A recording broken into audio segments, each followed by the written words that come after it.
Championship leader Josh Rogers dominated the fast American tracks at the last round.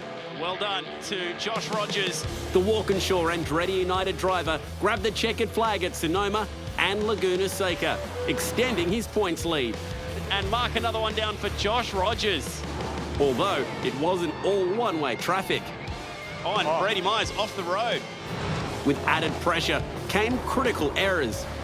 Oh, contact. And that was Muggleton hard into the fence. And some fresh faces rose to the challenge. Jake Burton picks up his first win, and the first win for Brad Jones Racing and Dunlop. Tonight, we're headed to Europe for another 3 high-octane encounters. With points at a premium, who will rein in runaway leader Josh Rogers in the Gfinity Supercars Eseries. 2 weeks ago, it was a party in the USA. Tonight, it's a Euro trip. We're also celebrating Retro Round, which is coming up this weekend, and maybe a little bit of a flavour for the Melbourne Cup. Our guest tonight, joining us for the Gfinity Supercars E-Series, Pertec Enduro Cup leader, Shane van Gisbergen. Fantastic to have him here tonight. And the face that stops a nation, Bryony Ingerson, is joining me once again. Take it as a compliment. Surprise. Take it as a compliment. Nice hat, by the way. We'll get to that shortly. But Shane, let's start with you, shall we? You guys have a runner tonight in the field, to use a horse racing term. Dane Warren.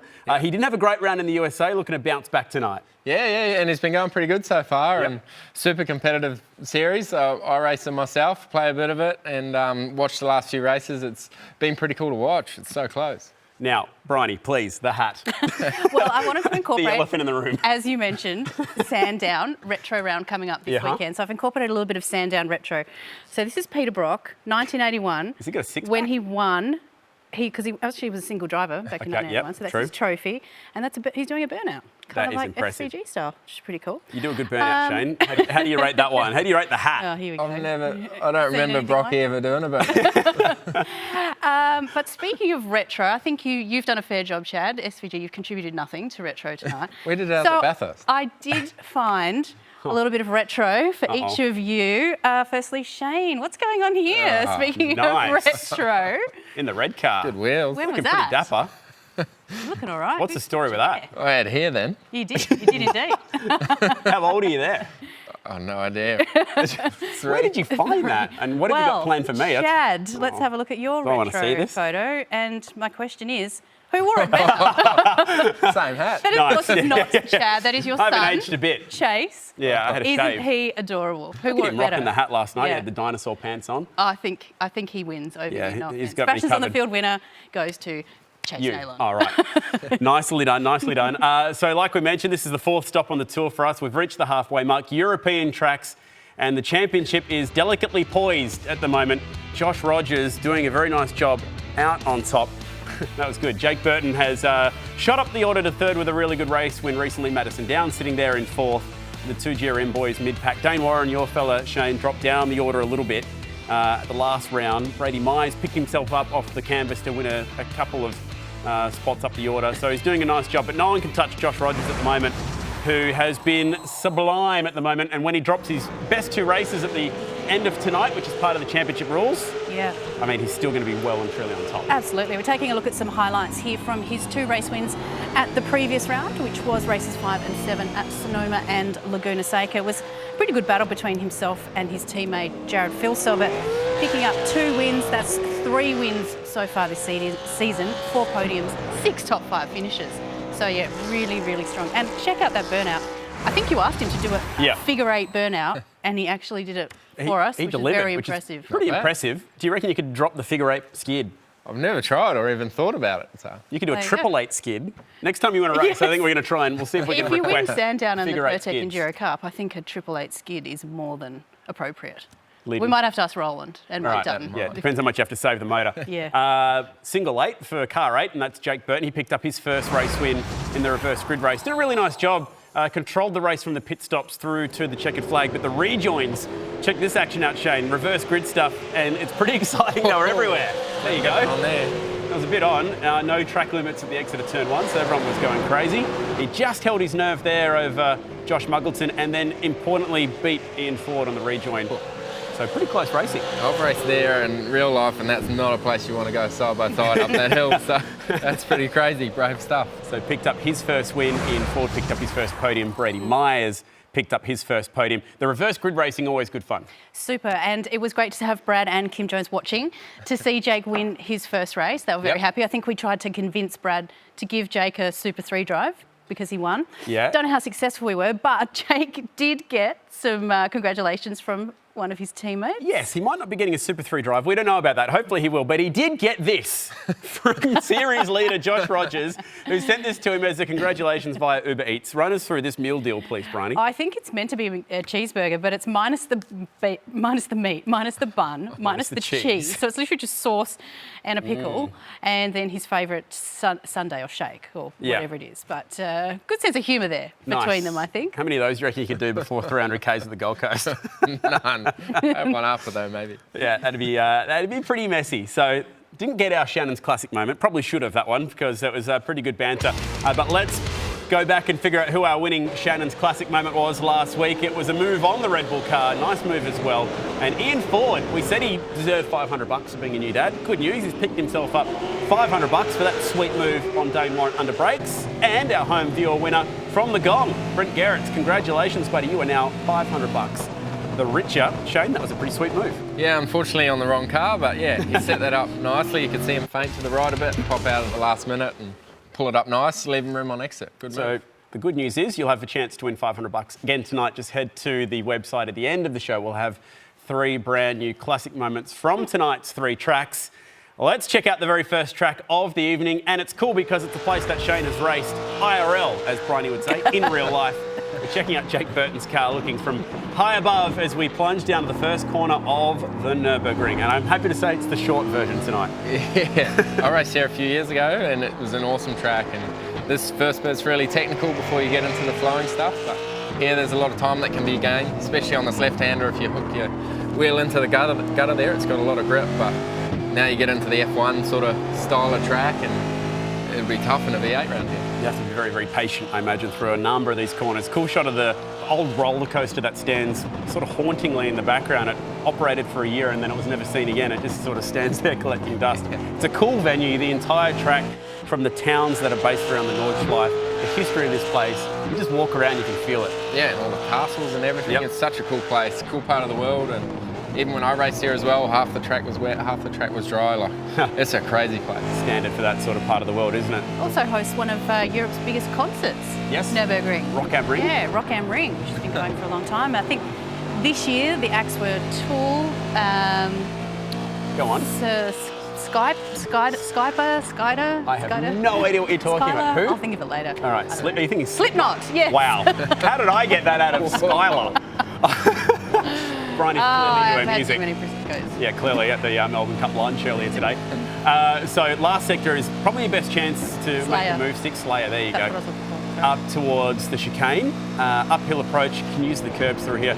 Probably a chance for a slowdown if you get too aggressive on the curbs.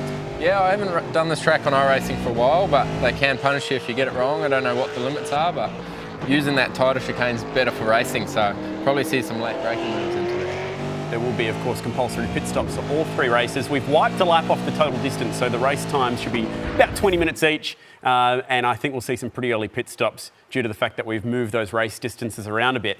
You did have a crack, though, earlier on the Logitech gear. You had a massive smile on your face. Always a good sign. There you go. As I was doing a few donuts. Yeah, you look like you're up in the gravel there. That's awesome. How'd you find the Logitech gear and the controls on the wheel? No, it was good. Good bit of fun. Paddle shift's really nice and stuff. And yeah, it's good to have a few laps and see what the guys are going to go through tonight. I saw you, there's a great shot of your sneakers. We've had drivers here before on the Sims that have raced barefoot, just in socks. Yeah. What's your go-to attire for sim You try racing? and make it as real as possible, so always gloves and proper race boots and stuff and get it right. Get the helmet on. Full nerd. Helmet, cool suit. Too hot. Do you just nerd out at home, just on your own with your race boots That's cool. I like that. I mean, that's great. That's really The full force feedback deal on the Logitech gear is very good. So fantastic to have the rig here in studio at Gfinity to be able to use. Let's check out qualifying highlights. So we had this earlier tonight, 15-minute session. Surprise, surprise. Look who's on top. It's car 2. It's Josh Rogers. He is your current championship leader. He was pushed all the way, though, by your fella Dane Warren, and really, really close qualifying order. Yeah, 100th there, that's pretty close. And all session we saw them trading time, so pretty awesome. At one point, there was just 1,000th of a second separating first from second. And also Madison Down's come back with another quick car tonight. He sort of bounced back to form recently in the US round. Yeah, he did. Yeah, I mean, he had a tremendous opening round and then hasn't really regained that form that we saw in the opening round. So good to see him back up the top of the timesheets and starting off of the second row. The second row, inside row number 2. Tonight. All right, so well done to Josh Rogers. He is your championship leader. He's looking pretty good tonight, Josh. Can you hear us there? Walkinshaw Andretti United Star. You've picked up the pole tonight. Well done. Yeah, guys, thanks. Obviously, like you said, a really, really close qualifying session there. It ended up being 100th between us, and yeah, we're pretty much the same speed all throughout the session. So with the evolving track conditions heating up throughout the session, it was quite challenging to try and go faster each and every time. But I think at the end of the day, we put in a good solid lap, and looking forward to the race in a few minutes' time. So, Josh, what, if anything, then do you change setup-wise? As you said, it's heating up and the race is starting in 5 or 10 minutes' time. So what do you change setting-wise, or do you leave it in qualifying spec for the upcoming race? Often you make just a few minor changes. Obviously, you're putting fuel back in the car, maybe some slight bars and brake bias adjustments, but it's not too dissimilar from the qualifying setup. Obviously, we've got those short races here in this series, so the car doesn't have to last 30 or so laps over a run, so you can set it up a little bit more aggressive in that sense, but obviously with the heating up track, I think it's just going to be more a matter of adjusting the driving style to suit rather than changing the car's balance. All right, we'll let you get your game face on. Well done, Josh, and another pole award. Looking good tonight. Congratulations. I liked the banter, by the way, last week, so well done sending the burger meal deal all the way to Jake Burton there in WA. But he's your pole sitter for tonight. We need a quick break. We'll lose the silly hats and we'll get our serious game faces on as well. And on the way out tonight, we're going to learn a little bit more about one of our E-Series stars. It's Ethan Griggault from the Boost Mobile Racing team.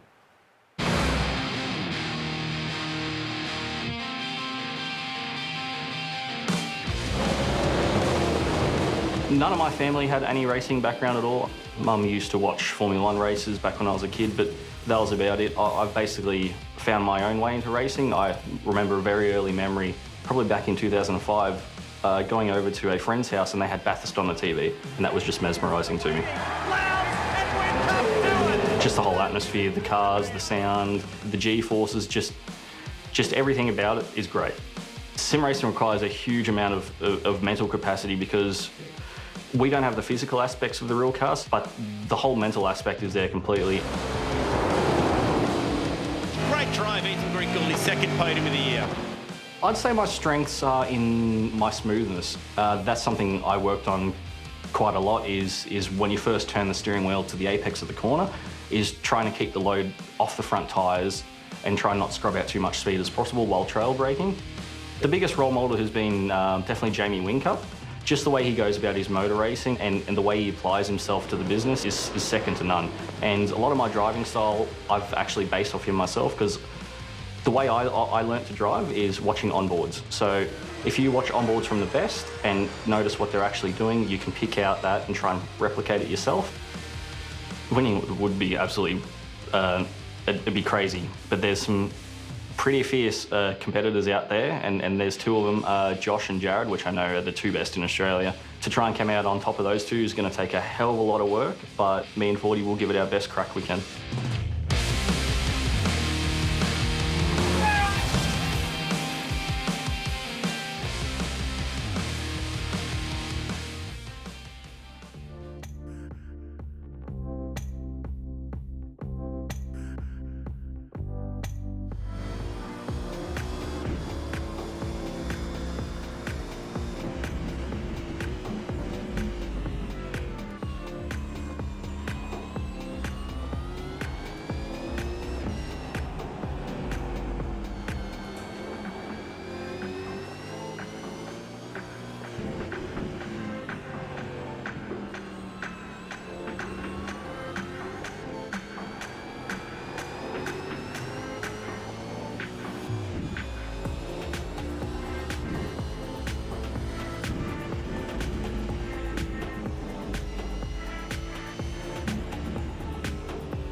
Are you a motoring enthusiast? Shannons are giving you the chance to win a trip to London and the 2020 Goodwood Revival, one of the biggest historic motorsport events in the world. Plus, tour through the English countryside in a Jaguar F-Pace for 15 days, visiting historic locations and unique motoring museums, with up to $5,000 spending money for eligible Shannons Club members. Plus, win a new Indian FTR 1200S motorcycle. To enter, get a quote on your special car, spouse's car, daily drive, your bike or home. Take out a new policy for even more chances of winning. Call Shannons on 13 46 46 or go online today.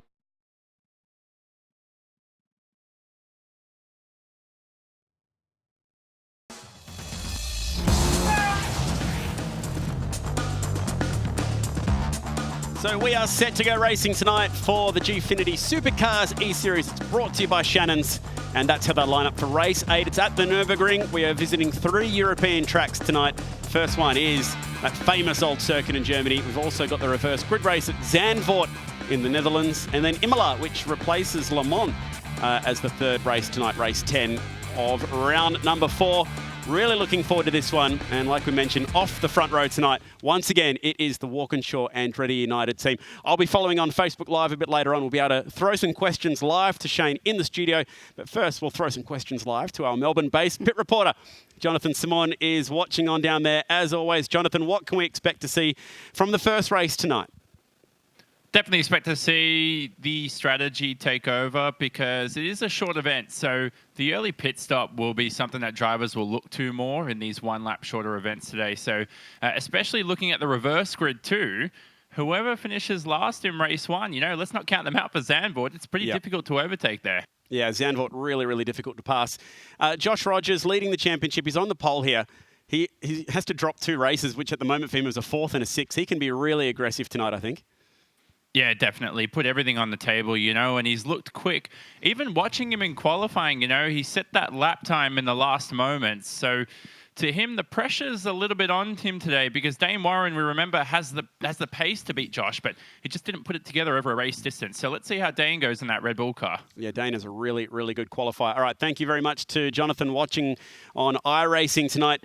Shane, you've had plenty of iRacing experience over the years. What's the start of a race like compared to starting a real supercars race? Probably just as nervous as anything. You've put in so much effort to the qualifying, your setup and everything, and especially in a field such as tight as this, it's all about that. Clean air, as Jonathan just said, the strategy means everything in a short race. I remember Richie Stanaway once telling me that some of the most nerve-wracking moments in his life are being on the grid for World Championship iRacing races. Well, I'm curious to know because obviously in a supercar you probably have a lot better vision around you. When you're starting an iRacing race, it's just one view, isn't it? You can't see what's behind you. Some people might have the goggles, some people might have 3 screens, I don't know. But you do have good vision nowadays. Like, it's quite cool. You can look around a bit as well. Yeah, actually, some of the guys are running VR. It's probably one thing that a few of the viewers, particularly the people who are really into their sim racing, would be interested to know. Your setup at home, do you run the 3 screens around or do you use I just run one and then I have the VR as well, but I can only do that for 10 minutes or if I crash, which happens quite a lot, I end up getting sick. So, I've got to have a fan blowing on my face or have it cold so I can use it. But it's a weird feeling, isn't it? All right, we're on the grid. We're at the Nurburgring and the red lights are on. Let's go racing with the Gfinity Supercars Eseries. And that is a really good start from Madison Down off the second row. Dane Warren in the Red Bull car is going to get swamped down to the first corner. He goes deep under brakes and tags the race leader. Sends him wide. Who's going to get the advantage out of this? It's Jared Filsell. From nowhere, he will lead the race through turn 2, and there's still more going on in the background. And it's one of the Boost Mobile cars around. What a frantic start. Where has all that come from? That's Ethan Grigg goal. Yeah, I think you're right. Oh, no. 34 either way. Out of action. Goodness me. Bit on. A huge amount on. I think that all started with Madison Down getting a really good start and Dane Warren on the defensive early. Tagged the back of Josh Rogers. That could be our Shannons classic moment straight off the bat down at turn 1. I don't know who the Craig Baird of this series is, but they've got a lot to do. Craig Gontis, by the way. Yeah, we do have a DSO. He'll be a busy boy. He's watching live in Adelaide, and he's got a job ahead of him because what we've noticed in race 1, Shane, is typically they like to give points penalties because if you give them a race time penalty, it actually helps them out for the reverse grid race. So that's a lot to dissect. Well, we saw that first corner. You see how tight it is, and it looked like Dane just locked the rears and couldn't stay off the back of Josh there. I think that was Ethan Greengold. He's dropped all the way down to 12th. We're on board now here with Ian Ford, which is the other Boost Mobile entry. Looking at the back of the Rebel Holden Racing Commodore of Dane Warren. Looks like a pretty willing battle for first, second and third at the moment. The other guy who was the big loser there was Jake Burton in the Dunlop Brad Jones racing car. He was a chance then to maybe take the lead or at least be top 3. And he's ended up 10th as a result. Plus, they'll probably be carrying some damage. So a big talking point early. Somehow Josh Rogers, nothing six to this kid. He's come out second. Saved that pretty nice. Yeah, catch. And now putting pressure on his teammate for the lead. Wow, that was a quick lap. Lap 1 in the books. Plenty to talk about. Short, sharp sprint races, and they are supplying the drama as Rogers lining up a move at turn 1. Here he comes.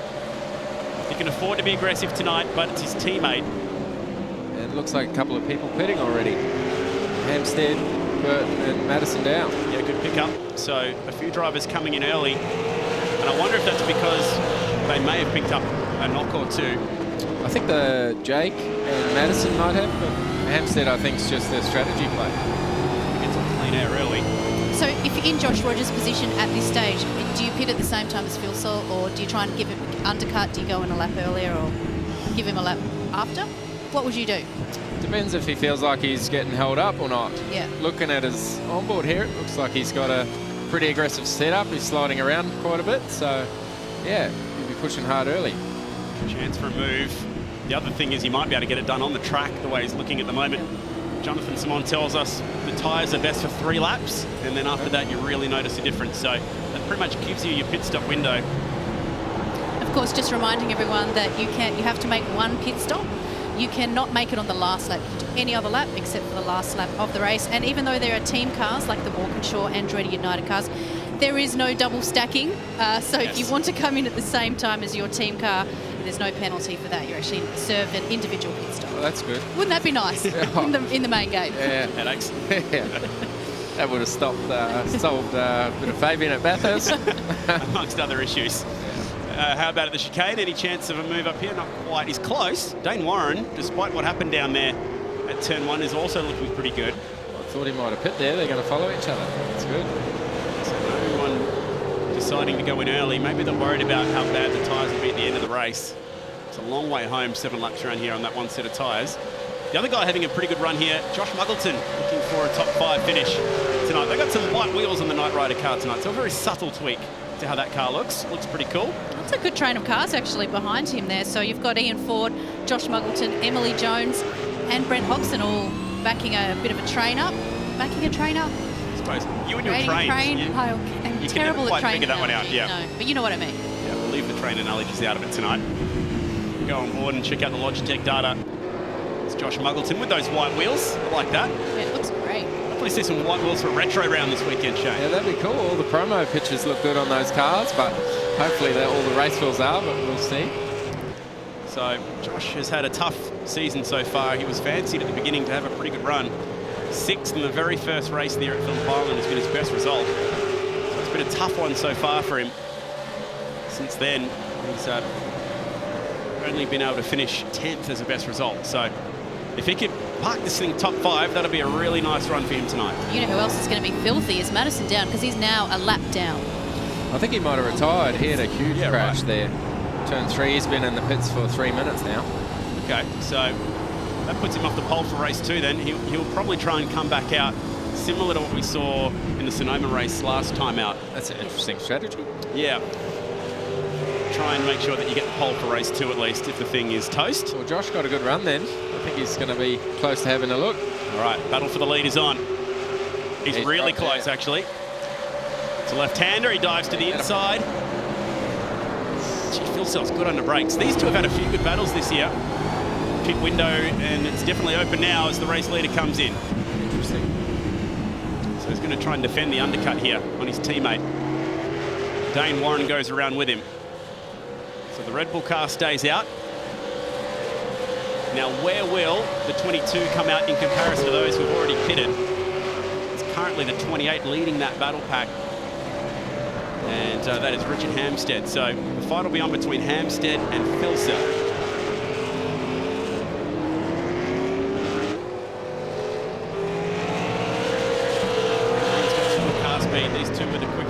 qualifying.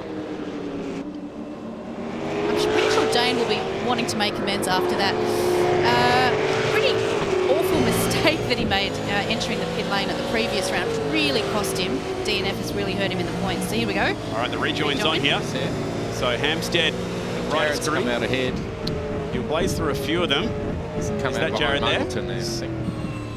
He has, well picked. So Muggleton will pick up quite a few spots here tonight. He's having a really good run. That's on in the background. That's Brady Myers. Brent Hobson. Yep. I was checking out the Facebook live stream. Hobson's got his fan base watching on at the moment. So a big shout out to all the Raw fans. Got the move done there. Nicely done. He's very aggressive, Brady Myers, in the Fox Sports car. I saw that last week. Not afraid to get the elbows out. That thing's got no bonnet. This might have been from the first lap. Look at this thing. It's a new aero package. Oh, it's that parity adjustment for the Ford. Is that the aero package? The Falcon has lost the bonnet. We have seen that a few fenders have been missing in action. I thought he was going to come out a lot further ahead, Hampstead, but he's obviously got damage, so that's why he's slowed up. Longer stop. So Phil Sells first of those who have pitted so far, I believe.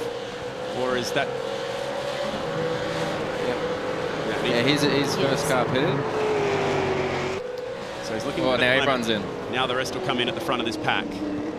So is it a rule you have to take 4 tyres? Yes. Oh, yeah. Yep, have to stop for 4 tyres. It equals about 8 seconds of stationary time. Ooh, How much time he's gained there. Braking. Good job.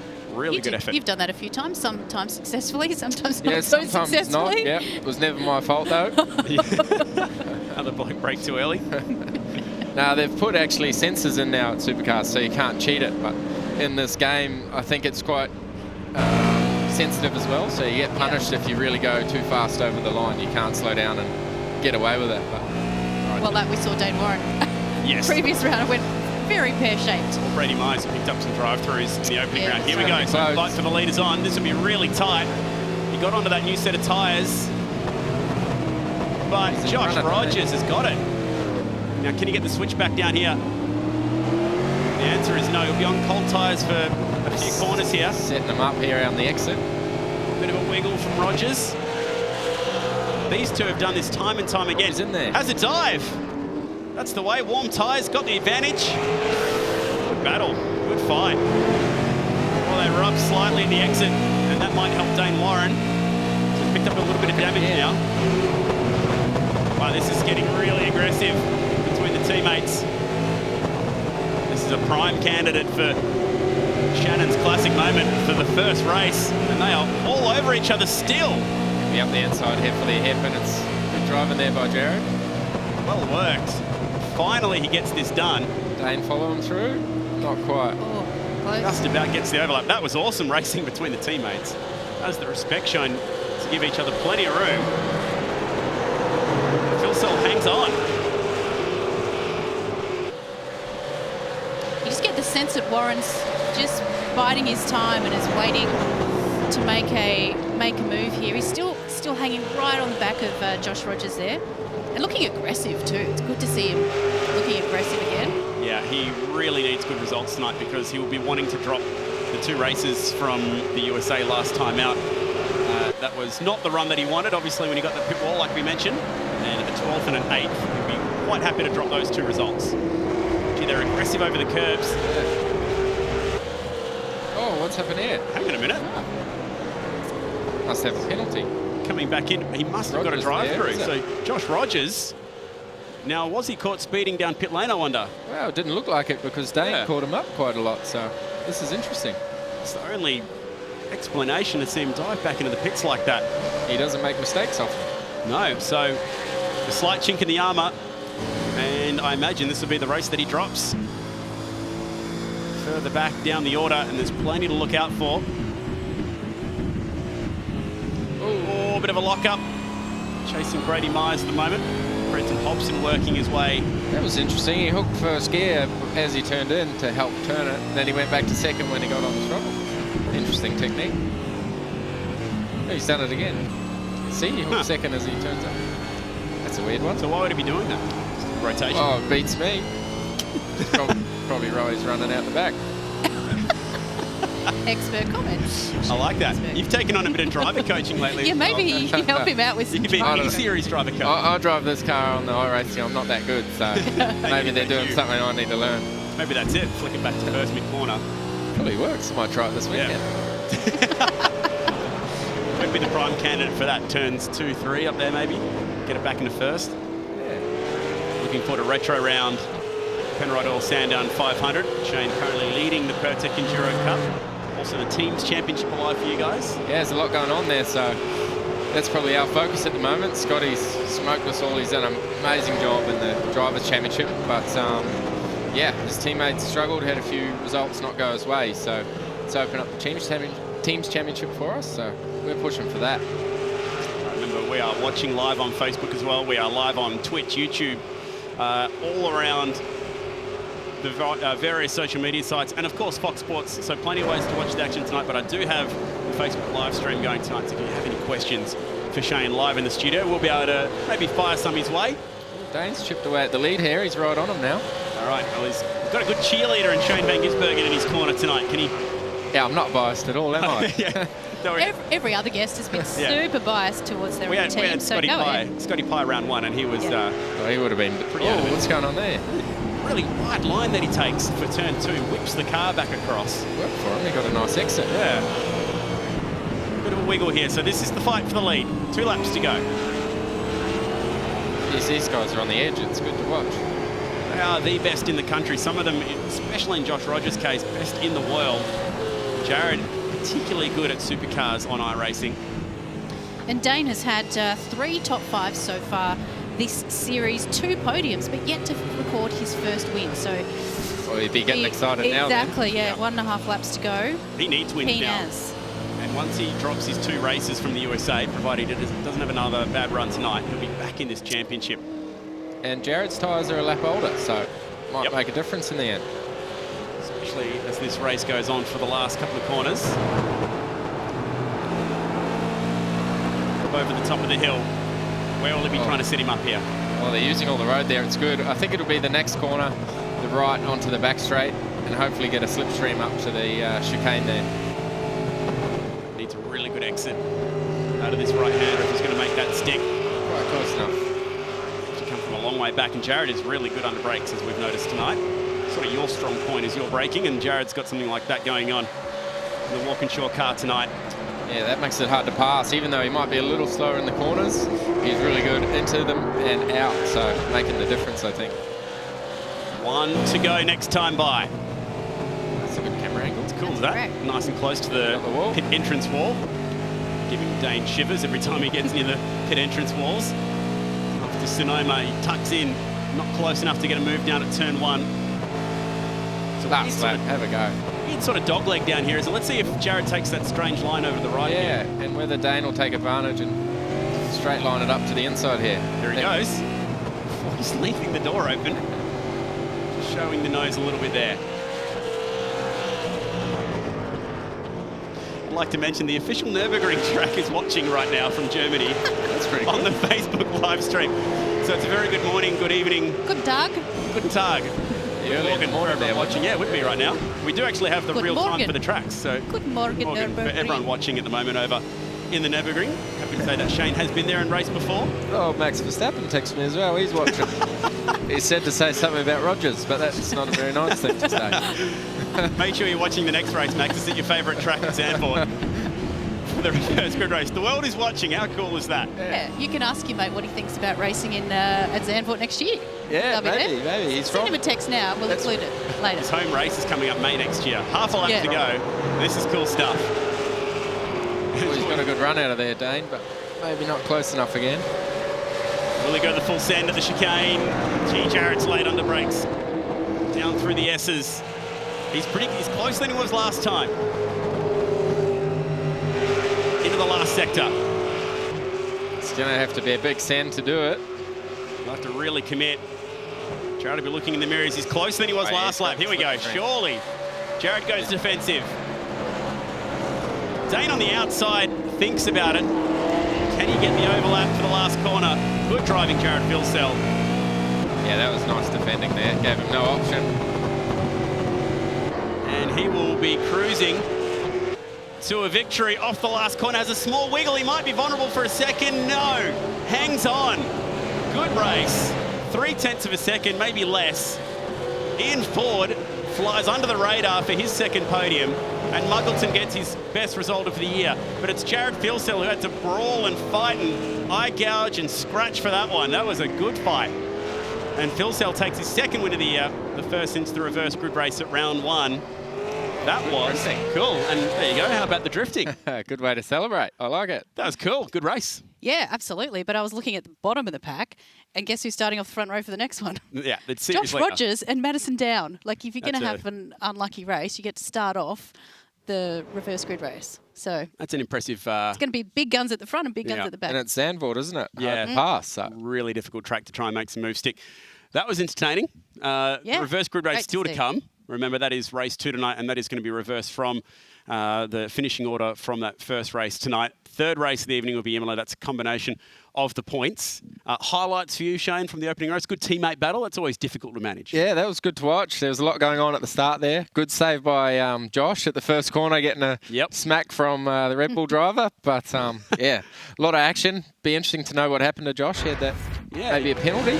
Surely it must have been a drive-through. Let's relive the highlights. If you just joined us, there was a bit on in the first turn. So watch the Red Bull car closely here. He's on the defensive after a bad start. Oh, yeah, he's locked the rears there. Straight into him. Right, and Madison Down, I reckon, picked up damage to the right front as a result there. But you saw him have another moment later in the race. And just then bang. Yeah. So he's picked up plenty of damage there. Whack!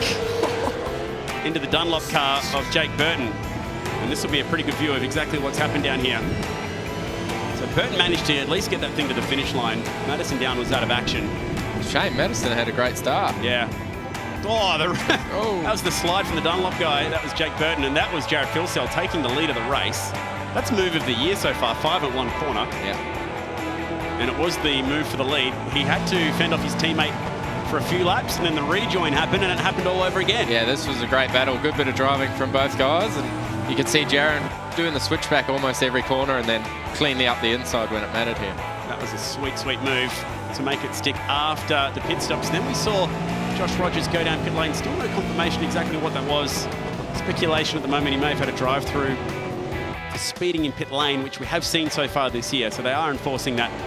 Filsell able to cruise to the checkered flag and pick up his second win of the year. And Walkinshaw Andretti United's 5th. Yes, good point. So they are looking very good for the team's champ. And there's the celebration. Score that one out of 10. Yeah, all right. That's not as good as my Melbourne Cup hat right now. That's for sure. That's not easy to do, by the way, especially in whether it be real life or whether it be in iRacing. So let's have a chat to Jared right now. He recently celebrated his birthday on the Gold Coast as well. So what a spot to celebrate that. And a race win. Jared, you had to earn that one, mate. Good drive. Yeah, thanks, guys. Seas parted there. Yeah. Turn 1 for me. And, pretty, I'd say plain sailing, but Josh kept me honest there, and so did Dane. I'm unlucky for Josh there. He must have got speeding in pits or something like that. Yeah, that's certainly what we were thinking as well. We're checking out some of the highlights of that one. Your start was pretty mega. Tell us what happened from your point of view down there at turn 1. Yeah, I actually went into a private test to grid up from my grid slot so I could work out where I could brake and not overshoot. So I think that came in handy. You've got Shane Van Gisbergen nodding in approval, mate, next to us. That's sneaky. That's smart. Yeah. Not sneaky, that's smart. Well done. He's like, here's another note for next time I do iRacing. Sandown 500, private start before break. That's nicely done, mate. Congratulations. Hey, did you have a birthday up on the Gold Coast? Yep, celebrated my birthday on the Sunday there. With the team. Great result for the team as well. Yeah. So, good birthday weekend. Nice, happy birthday. Yeah, happy birthday for the other day. And best luck for the reverse grid race. You get to do it from last now. So that's always the downside to winning race 1. He's going to have a lot of work to do. When you're first, you're last. You're first and last in the Gfinity Eseries. Best luck to Jared for that one. We'll let him focus on what's coming up later. We've got a lot to talk about. We'll start with our Shannons classic moment. And there's a lot to think about from the first race of the night. So I guess we'll have to talk about the race start and then the teammate battle. And for me, it's the teammate battle that really takes the cake off the back of the rejoin between Josh and Jared. And this was a really nice move from Jared Filsell. Ultimately, the winning move of the night. Yeah, teammate's not worried about swapping paint either. Yeah, which is pretty really awesome. cool. not an easy place to pass around the Nurburgring, particularly in these cars. How did he make this one stick, Shane? Yeah, well, it was all the corners were going opposite ways until there was 2 right-handers, and he was in the right place, right time there, crossed them back. Nice inside move at the hairpin. All right, so that is our very first Shannons Classic moment of the night. Remember to go online at the end of the night. You'll have 3 to pick from, and you could win yourself $500. That's the first Shannons Classic moment tonight. Keep pushing right along to turn our attention to the second race tonight, which is going to be coming up tonight at Zandvoort. Reverse grid, like we mentioned. Going to be very, very difficult to pass. We'll be lining them up in reverse grid from race 1. So let's quickly just recap how that all finished up for the opening race tonight. And here it is, Jared Filsell by just 0.2 of a second. What other results do we like here, Bryony? Ian Ford, second podium. Josh Muggleton. Josh Muggleton, yeah, I was going to mention him. Emily Jones just missing out on the top 5, a top 5 result. She's had 1 so far this season. Would have loved to have had a second. Brady Myers, I think, has done a very solid job considering he's had such bad luck and has run into some penalties in previous rounds. So a nice solid result for Brady, which is good to see. Yeah, that's a nice drive. And also well done to Richard Hampstead on picking up his top 5. So it's going to be another impressive night for the Walkinshaw Andretti United team. Remember, reverse grid, and they've got the championship leader coming off the front row. We need a quick break. Zandvoort's next. Bryony promises plenty of fun facts. We hope Max Verstappen sticks around. This is round number 4, and we're off to Max's home track, Zandvoort, after this.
Are you a motoring enthusiast? Shannons are giving you the chance to win a trip to London and the 2020 Goodwood Revival, one of the biggest historic motorsport events in the world. Plus, tour through the English countryside in a Jaguar F-Pace for 15 days, visiting historic locations and unique motoring museums, with up to $5,000 spending money for eligible Shannons Club members. Plus, win a new Indian FTR 1200S motorcycle. To enter, get a quote on your special car, spouse's car, daily drive, your bike or home. Take out a new policy for even more chances of winning. Call Shannons on 13 46 46 or go online today.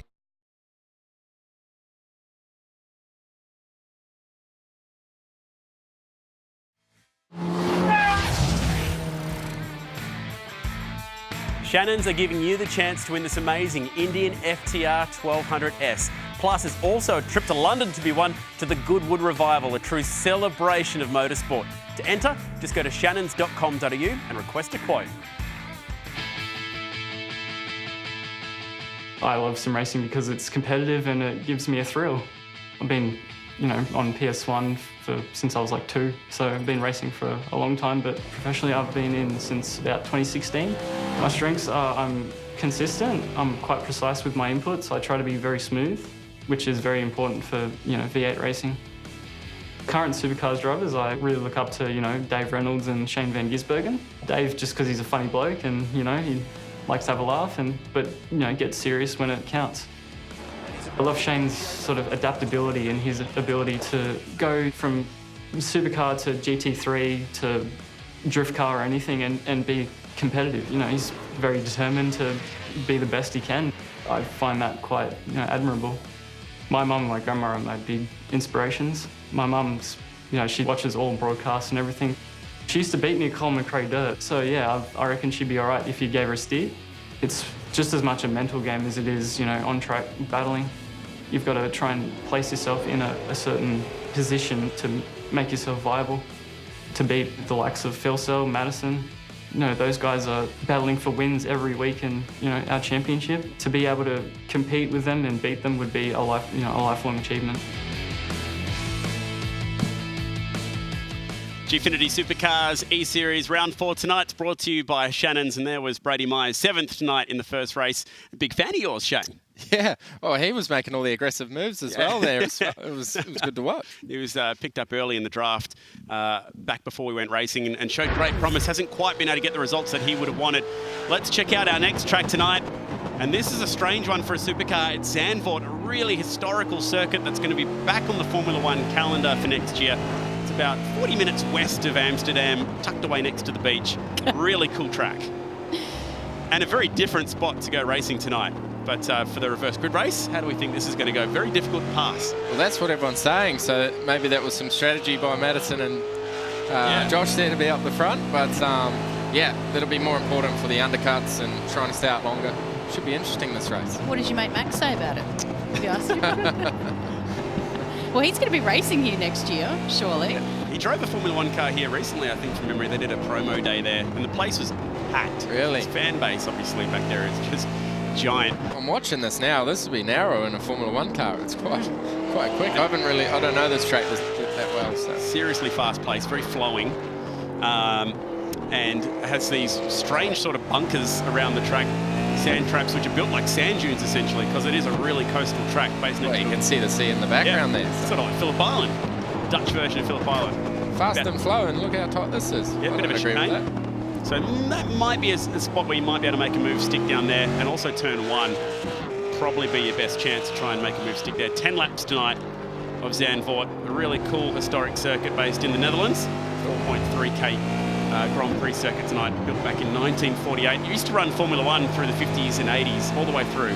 But it's been a 35-year break between Formula One races there. That's so cool. Going to be really cool to see it back there in May. And tonight we get to see it in the Gfinity Supercars E-Series. And this is how they'll be lining up. Remember, reverse grid race? What is cool is that we've got some of the championship contenders and some of the really fast guys at the start of the grid and at the back of the grid too. So it's going to be game on. We've got Madison Down and Joshua Rogers starting off of the front row. Jake Burton, who found some trouble in race 8, is starting out of position 3 alongside Brenton Hobson. And then it's Ethan Griggle, Brady Myers. Emily Jones starts from position 7 alongside Richard Hampstead.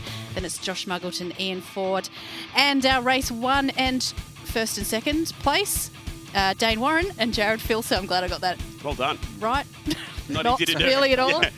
I'll pay it. So we're hearing Josh Rogers didn't get a penalty in that race. He chose to pit for personal reasons. Now, do you think it was a strategy to start from the front of the row for the reverse grid race? Is this equal points? It's for equal each points, race. and you can drop your worst 2 results, but he was on for a second. Yeah, that seems strange. Well, we might have to get to the bottom of that. We might chat to him, or maybe get Jonathan. On Uber Eats and trying to we'll get put out another burger. Pit reporter Jonathan Simon to see if he can follow that up for us and give us some more insight into that. Strange one. That's got us beat at the moment. I'm pretty sure there was 11 other drivers that were pretty happy to see. Yeah, to see him in the pits. Take a second pit stop, that's for sure. All right, we're on the grid. The reverse grid races have been the best of the season so far. It's Madison Down, race winner from the opening race there, and Josh Rogers. your championship leader alongside him, and he skinned him off the start line. Absolutely picked his pocket. Jake Burton goes with him. He won the reverse grid race a couple of weeks out at Watkins Glen. And we'll dive into the first corner. And I think Jake's in again. Yeah, it's going to be a pretty aggressive opening lap, this one. Rogers, Burton, Down, Hobbs in the top 4. And the roller coaster begins. It's going to be a difficult race, this one, to make some moves stick. So don't be afraid if we see plenty of aggression, maybe from this guy, Brady Myers. And hello to Mum Myers and Grandma Myers. Credit that they're still up watching it this time. I know how it feels to be up so late. Typically past Bridie's bedtime, anything past 7 p.m. So good to have the family support. No, it's really good to see Brady having a really strong run. As we said, he's been hit by penalties and bad luck in the previous rounds. He hasn't really had a chance to show his true potential yet. So looks like he's making the move here on Brent Hobson. Nice move. Gets it. It's nice on exit though. Yeah. Side for the left-hander. We see that quite a bit in this series. They really don't run each other out of road. You got the job done there. Yeah, give each other plenty of room. Looking back from Madison Down. Oh, someone off in the background. I think it was Muggleton. Hard to see. Yeah, far back. He's gone. And that went head on into the fence. So, disaster for Josh Muggleton again in the reverse grid race. Off the back of a really good result in the first race of the night. So that's a struggle town. There's the big sand dune style gravel traps. And we have had a lot of people ask about safety cars. Now, there actually is no safety cars in iRacing in this series. So right. even though Josh has gone head on into the wall, there won't be a yellow You stay green. So first pit stop, and looked like Emily Jones, who's made her first stop for the night. So that's an aggressive strategy to get out of the traffic, use the clean air. Will that bring anyone else in on this second lap? No spotters as well, Shane. So you're going to be really heads up. No race engineer, no working between teammates. So you are driver, spotter, engineer from the cockpit. Seat of the pants stuff, I like it. It's cool. It's good all feeling if you feel like you're getting held up. You pit, try and get out of the traffic. But as we said, it's hard to pass here, so you really want clean air. And I'm surprised, Dane or Jared didn't pit then to try and get out of that traffic because they didn't make many spots there on the first lap. Yeah, we saw them do that the last couple of reverse grid races. The guys at the back pitted really early, get out of the train, go on board with the Raw. That was Madison up the inside there of Jake Burton, I think. Still side by side. Yeah, he was having a go. Fight for second. Burton's got the inside line for turn 2. Dane, a big move as well. Having a sniff to the inside of the only Falcon in the field. It's got its bonnet on this time. Yeah. I'll go side by side. I love this onboard shot. That's looking at shot. the rear, it's fantastic. All the onboard shots so realistic. Oh, nice. Jeez. I think. Side by side through the chicane. Yeah, all the in-car stuff as well. It's half a lap nearly, banging doors. Can he get him cleared? On the outside, Dane Warren. And the third man into there. Jared in there as well. Jared will try and pick off one. He's got him. Look how much time it's burnt up though. Falling smaller and Jared smaller out the back. there. Oh no, he's carried on. He's going to have a stab down the inside of turn 1. That was Ian Ford pitting. So Ford comes in for GRM, who's mobile racing team. They're still side by side up the back. That's still a pretty willing battle, isn't it? Nearly an entire lap. What a scrap. Ford with Madison Down, fighting for second as Rogers clears out 1.7 seconds. How fast is this track? We'll check out the data. Not a huge amount of runoff either, so you have a pretty wild moment around here. Quick through there, isn't it? Yeah. The original layout when they opened this place in the 40s was typical of European tracks back then. Really wide, barely any corners, flat out sort of fifth gear stuff. And over the years, of course, as they tend to do, they shrink the tracks up a bit, slow them down. This one still has a bit of its old school nature to it. Is there any Australian track or elements of this track that you could perhaps compare to, or looking at this that remind you of any of the Australian circuits? No. Yeah, apart from being in the ocean, that's springs about to it. mind. Yeah, plenty of sand like Wanneroo, that's about it. Yeah, it's got a bit of everything, doesn't it? It's great. I'm really liking it. I think we should campaign for a sport Supercars. category build. Yeah. Next year's F1. Supercars in the Netherlands, that'd be pretty cool.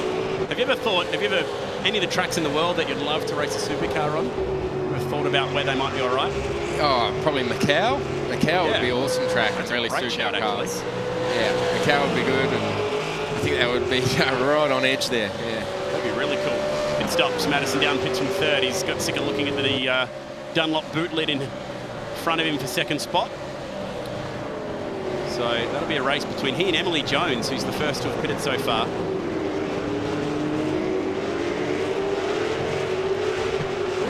Emily was a little bit further down the pack, so you'd expect the Shannons car to pop out ahead of her. But Ethan Ridgold, he was running really well then, but he had a super long stop, so lost a lot of time there for some reason. Not sure if he picked up damage beforehand, which may have been a longer stop. Working lap 4. Race number 9 in this championship. All sprint races from here. We did have that one enduro for round 2 at Bathurst because we're leading the great race. Still the fight goes on for Hobson and Dane Warren. Tight through there. They said you couldn't pass here. Yeah, they have shown us up tonight. This is awesome stuff. Oh, big move on the inside. So the way the track sort of naturally sucks you out wide does open up the door there a little bit. And every corner goes the other way to the last one, basically. So it's hard to get the move done, but looks like he's got around the outside there. So nice move by Dane. Well done, Dane Warren, moving through the field. And it's another one of these Walkinshaw cars coming in for the fight. This is Jared Philsell. Started off the back with Dane Warren, and they're trying to move their way up through the field, doing it the hard way without the early pit stop. Trying to get this thing stopped.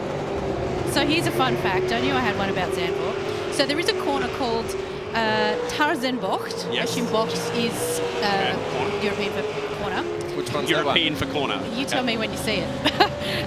Turn It's named after a local character whose nickname is Tarzan, and the only way he'd give up his vegetable garden in the dunes so the track could go past is if they named a corner after him. That is awesome. That is it down there at turn 1. Right, there you go. So that's where his veggie patch was. well done, All Ronnie. right, The fun fact, Tarzanbocht, turn 1 at Zandvoort, as it's known. And now you know why. I'm not going to even attempt to try and name all the corners of Zandvoort. They're tongue twisters. I'm super curious as to what Formula 1's going to be like here. 22 race calendar that they've got next year. Yeah. The more I watch this race, the more I can't wait to see what F1 is like here. It'll be fantastic. The whole place will just be orange with all of the Max fans. Yeah, you can see the nearby countries at the Austria race, Spa as well, Belgium, like it's all orange. So imagine what that's like for his home race. I think it's going to be crazy. Pretty cool. Surely you'll get an invite over there, won't you, Shane? Hey? You'll get an invite. Yes. Max's personal box. It's the week before Perth, so there you go. Yeah, plenty of time. 2 sandboxes in a row then. Exactly. Well done. The gap between Burton and Down here is kind of increased. I don't think their pit stop strategy for either of them really worked in help gaining any advantage there. Covered each other there, pitting between a lap of each other. So it's funny how Dane Warren has ended up first car in the queue here, and essentially the race leader after not pitting yet. Yeah, he's finally got some clear track, so it'll be interesting to see if his pace is any good now. Who would have thought the way to get the clear track is to stay out? Work the trip. Oh, he's hit the ball again on the pit entrance. Mate. Oh, I think he just got away with it. I think he just did that time. Oh, no. Man, he's pushing it tonight. Dane Warren, that was really, really close. Just clipped it with the right rear. It is a pretty awkward pit entrance at Zandvoort. Give him that one. And there goes Rogers blazing by once again. And that may cost him a slow pit stop. That's even if you got the thing stopped in time as well to avoid a drive-through. So Rogers back to the lead of the race. Burton second. Madison Down tried the undercut, couldn't get it. He stays third. Myers in the Fox Sports car fourth. Dane Warren at the moment in the pits. We'll see where he washes out when he comes out from this stop. He's come out fifth. Wow.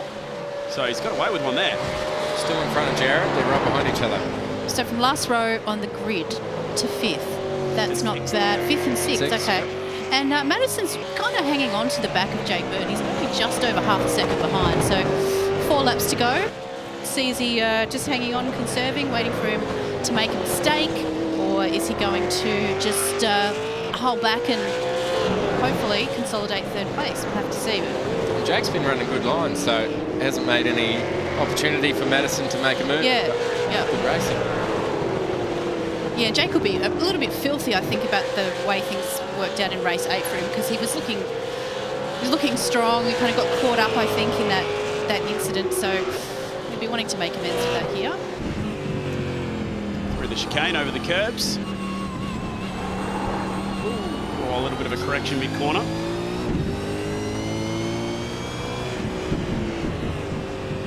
This is Dane we're on board with, I think. Yes, it is. Yep. Green gloves sort of throw you a little bit. Dane Warren driving for the Red Bull Holden Racing team. How cool is it to see Supercars teams on the grid for the E-Series? Shows you they are taking it very seriously. Yeah, definitely, and hopefully it only gets bigger from here. And for a first year, I think the series has been good, pretty exciting to watch. You had a chance to meet Dane, was it Sydney Motorsport Park? Yeah, he came for a ride with me at Eastern Creek there, and yeah, it was pretty awesome to have him there and get him to see and feel what it was like to be part of our team, and also to feel the real car inside as well. And then I think you both jumped on a VR racing simulator. You didn't last very long, did you? No, I got sick straight away, Yeah. so I left him to that, and I got back in my real one. Yeah. There are two kind of people who try virtual reality, those who feel sick and those who don't. That one, that sim had all the movement and stuff. Yeah, right. So really clear. No good. I've had a crack on virtual reality full movement sim, and it's amazing. Did Watkins Glen, just loved it. Thankfully, he didn't feel sick. Meanwhile, this is a really good battle going on here with Richard Hampstead and Emily Jones down for positions 8 and 9. The Jones pitted really early, so her tyres will be getting pretty old by now. He's kept out of trouble though, which is good. She was in a little bit of drama in previous round, I think. Yeah, round 4. She had a really bad run. I think it was Laguna Seca in particular. Yeah, I think it was. How have we rated her season so far? We had the workplace law crew in the studio for the first round. That was a lot of fun. Absolutely. Yeah, she's well popular, and I can see why. It's great to have a female competing and just having a crack at it. I love it. She'll be dropping a pair of 12ths at the end of tonight, and that'll jump her back up the order a little bit. Here it is. Tarzan box, turn 1 at Zandvoort. The fight for second is on. Wait until you hear my Imola fun fact. It's going to change your life. That's what I reckon. So we're I've looking just got another text inbox here from a famous ex-race car driver. His name's Roland Dane. He raced here at Zandvoort in a Ford Fiesta. There. Yeah, he raced actually in a few times. Wow. In 1983. He reckons the front straight was longer and he had time to do a crossword. He's awesome. That's classic. If anyone else wants to text Shane Sniper, all ears. I said I'd be throwing you questions on Facebook, but your inbox is more entertaining. He's actually on YouTube as well, racing a Honda CRX, Birmingham Supercars or something. He's got some pink piece of junk running out the back, but it's quite funny. I reckon half our viewership is just tap that into YouTube right now. See Roland Dane in a Fiesta. Fantastic. That is cool. Well, the old layout of this place is huge, and the entrance onto the front straight was flat out. He's had some monster shunts here in Formula 1 back in the day, which is ultimately why they had to stop doing it. So it's really cool that they've redeveloped the track and going to go back there once again. And so much history around this place. Never knew Roland Dane race there, though. How does he go behind the wheel? He's quite good. Just ask him.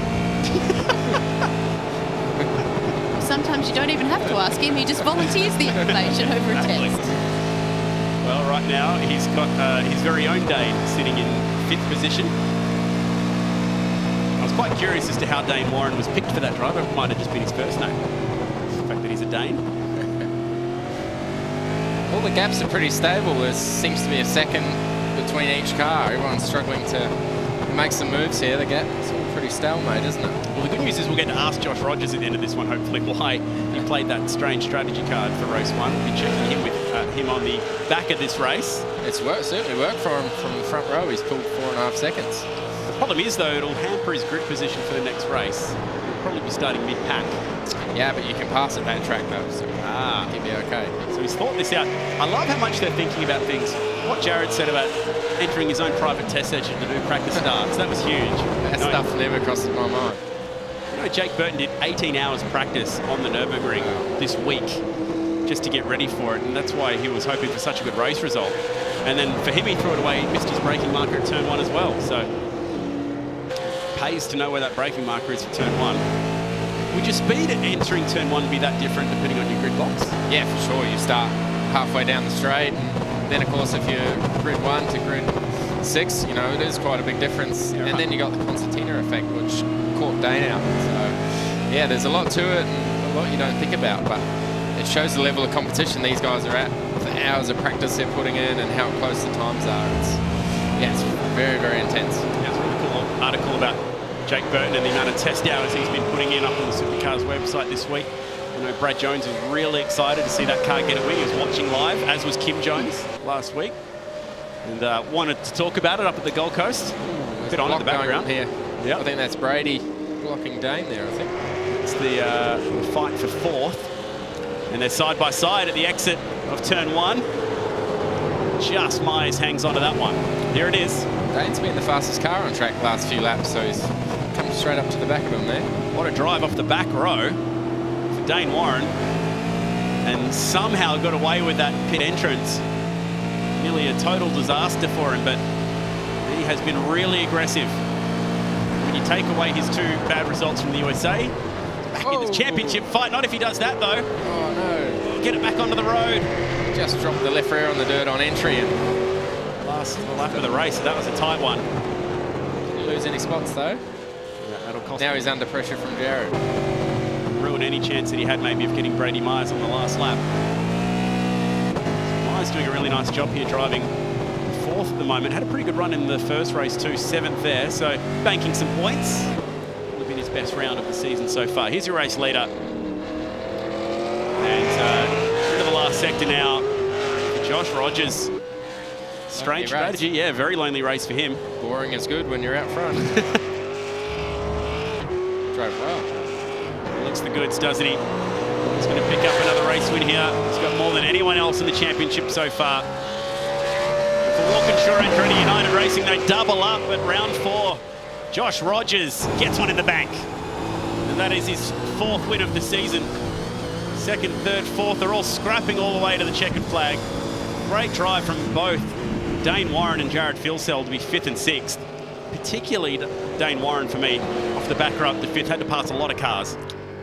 At the track they said it would be hard to pass. If you've gone from 11th to 5th, you've driven well. And him and Jared will be close on points. They both moved up together, so it'll be interesting to see the grid for the next one. Good to see another top 5 result for Brady Myers, finishing in 4th. So that's his 2nd top 5 from 9 races so far this season. Having a good run so far in the European leg of the Supercars Gfinity Eseries. Yeah, as you guys mentioned, it's all Josh Rogers out the front. Walkinshaw Andretti United team are looking the goods, aren't they? So they are looking very strong in this championship so far. Well done to Josh Rogers, picking up another race win. Shane's got all his mates watching tonight. They're all sending him plenty of it's good racing. Why wouldn't you? Yeah. So remember to get your questions in. I have had a couple come in, so I better get you 1 or 2 of these. This one's from John. Could any of the main game guys keep up with the fellas we're watching tonight? Oh, as I said before, the time these guys put in, like they're at the top level, and I do the iRacing for fun. I don't go serious anymore like this because these guys would smoke us. So there's your answer, John. It's cool. They are very, very good. The best in the world, some of them, at what they do. Highlights from race 9 at Zandvoort. Racing by the seaside in the Netherlands. And this one had plenty going on early. There goes Josh Muggleton. Man, that guy just cannot catch a break in this championship. Off the back, we saw some really cool moves with the long right-hander. It gives you a chance to dive to the inside. It's exactly what Dane Warren did. Up 6 spots, 11th to 5th in this one. That's a nice move. Some good racing. It's a strange way that corner sort of wheels you out wide and opens up the door. Nearly threw it away though, Shane. Oh, this was a moment. And somehow he didn't get a penalty there. That must have been right on the edge. Really, really tight. Josh Rogers, like he said, boring race from his point of view, which is exactly what you want when you're the race leader. And Bryony, he is looking seriously good in this championship. 4 race wins now. Yeah, and 2 straight for Walkinshaw Andretti United so far tonight. So we'll see if they can make it a 3-peat. I'm sure Ryan Walkinshaw, who always is tuning into the telecast, is a very happy man so far with both of his charges taking a race win each. 2 out of 2. So well done to Walkinshaw Andretti United Racing. Let's check in with our race winner from Zandvoort, Josh Rogers. Talk us through that race from your point of view. That was pretty clutch. Yeah, nice change from that first race. A little bit more of a good result for us. Obviously trying to minimise the loss there, but off the start it looked like Mad got a little bit of maybe bogged off the start. So I managed to take lead there, and from then on it was just a matter of trying to hold off Burton for a couple of corners until I felt a little bit more comfortable, and then from there on I was just trying to hit the apexes nice and clean, set up good exits, and obviously take care of those tyres in the hot conditions we had here. So Josh, can you clarify what actually happened in that first race? Why did you take 2 pit stops? Yeah, so unfortunately it was just a speeding on pit exit out of box. Misjudged the release of the pit limiter just a tiny little bit, and obviously, especially at a track like that, the pit lane's quite long, so it was a large penalty for that one. But nonetheless, good recovery drive here, and hopefully we can be off a solid position for Imola. I guess that's a personal issue, sort of. You take it personally when you got a we penalty. said you had a personal issue from the commentary box point of view. We weren't quite sure what to call that one. Trouble, I think. Finger trouble. Yeah. You had a trigger finger going on there. You're right. That'll be one of the races you drop, I guess. Yeah, I'd say that was my worst race of the season so far. So at least we'll be able to drop that one, and then I think the next one's 6th or something. Yep. So we'll try and have a good, solid result in the next one, get through it clean, and score some. All right, you'll be starting, I think, mid-pack for this one. We'll let you get back to it. Thanks for clearing that one up. Josh Rogers ready to go for the final race of the night. That's going to be Imola, by the way. That's going to be really, really exciting. Let's turn our attention now to our Shannons classic moment of the night for race number 9 of the championship. We saw plenty of cool moves throughout this race, and one guy who had to pass a lot of guys because he started down the back was Dane Warren, and he was driving this thing beautifully. One move in particular that we like, Shane. Yeah, all clean moves and well set up and thought out. And this one was a tough one. Took him a couple of laps, but pulled it off there racing with Brenton. So the way the track sort of moves over to the left-hand side, suckers the left-hand side car out of the screen, and that was enough for the Red Bull Holden Racing Team driver to move on through. So if that's your classic moment of the night, remember you can win $500 just by going to the website. We've still got one more classic moment to pick from Imola. Was that your Shannon's classic moment for tonight? So let's unwind the results from race number 9 of the championship, and that was a really exciting one. Jake Burton was running in the front pack there for a while, managed to hold off Madison Down for 3rd position. Another good strong drive for Brady Myers. The 2 best drivers of the race, 5th and 6th. That was a nice drive off the back of the grid. Poor Josh Muggleton is not getting much of a run at the moment, and also Ian Ford. Getting the wars there. Yeah, who is Josh. pushed a little bit further back. So scratching those nice white wheels that he's got. Yeah. In this car. I'm sure he doesn't care about that at all. Well, maybe. You never know. We'll have to ask him if we get a chance to chat to him later. We need another quick break here. We've got plenty more to come. We've got the final race of the night coming from Imola. Stick around. This is the Gfinity Supercars Eseries, brought to you by Shannons.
you a motoring enthusiast? Shannons are giving you the chance to win a trip to London and the 2020 Goodwood Revival, one of the biggest historic motorsport events in the world. Plus, tour through the English countryside in a Jaguar F-Pace for 15 days, visiting historic locations and unique motoring museums, with up to $5,000 spending money for eligible Shannons Club members. Plus, win a new Indian FTR 1200S motorcycle. To enter, get a quote on your special car, spouse's car, daily drive, your bike or home. Take out a new policy for even more chances of winning. Call Shannons on 13 46 46 or go online today.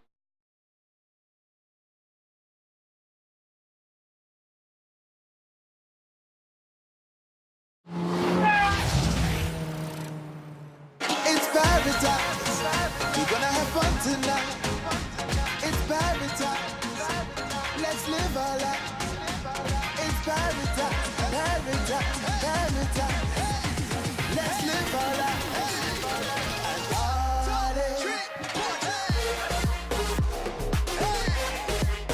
Everybody now. Jump, jump.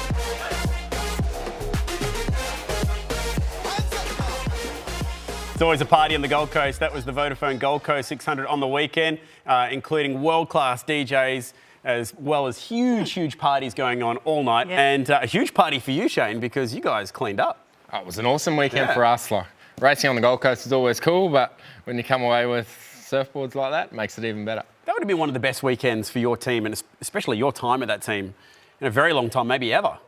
No, Sandown like last year, Sandown 1, 2, 3 last year was epic, but certainly the way this year's gone, it was really cool to dominate like that and show a good performance. There were a number of huge moments to talk about, Bryony. Obviously, you referenced it earlier in the night, Shane. Scotty McLaughlin had huge crash qualifying. Nasty stuff to see. Went sliding along on the left-hand side. Doesn't get any better when you look at it from that angle. Still hard to watch. Yeah, that's a nasty one.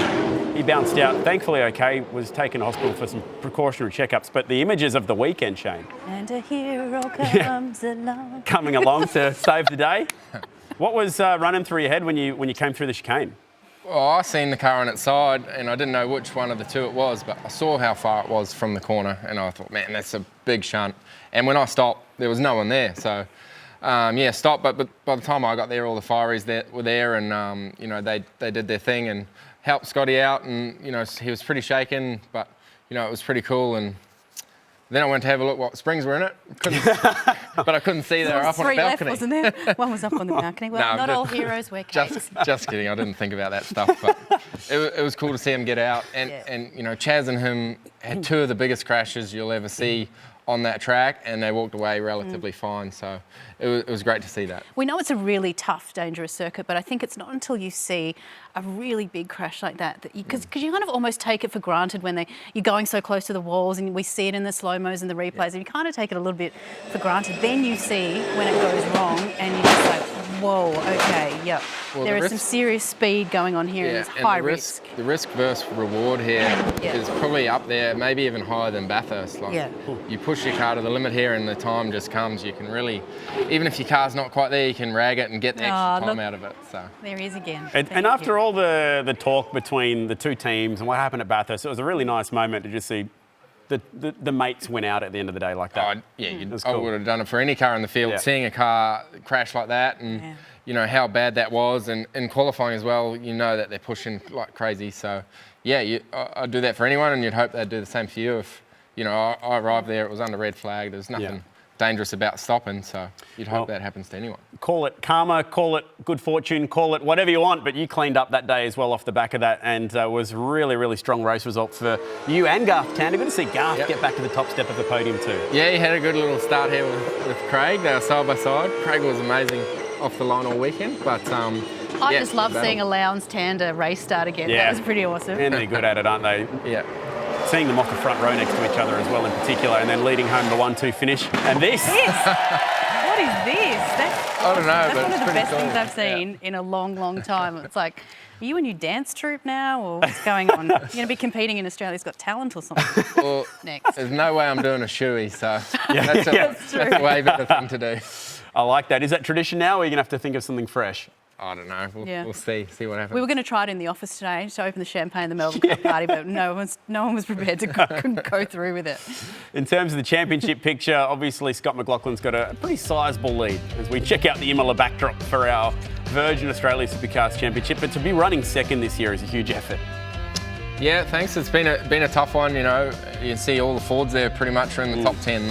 They were really strong at the start of the year, and I feel like it's gotten a lot closer now. The parity may be even right, but certainly Scotty's a level above us. He's driving really good. I've got to ask before we switch our attention to Sandown. Nathaniel is asking us on Facebook, did you see the fella up on the podium with us? He was actually a guest from Virgin. He went out to hand out the trophy. He just got stuck out there. Yeah, he jumped on our podium. He was about to give it to Shippy, and he jumped up there with us. And he said, am I meant to be here? I said, oh, probably shouldn't have encouraged it. I said, you're all right, mate. You're looking good. And he stayed there. Should have given him a champagne bottle. Second co-driver. What a legend. No one had a better time on the Gold Coast than that guy. So I would say he wouldn't forget it, but I think he probably did it the next day. I think he was pretty smashed. That was really cool. Good on him. From there, obviously, the party started on the Gold Coast without going into too much detail about what we saw in the after parties, but did you have fun at least? Did you get to celebrate that one? It hurt the next morning. Okay. And that's all part of it. And certainly, like, it's one of the coolest races we do. And next year being a night race, man, it's going to be awesome. Let's pick through some more of the questions that we got on Facebook. So if you've got a question for Shane Van Gisbergen and you're watching on Facebook, now is the chance to hit us up right now.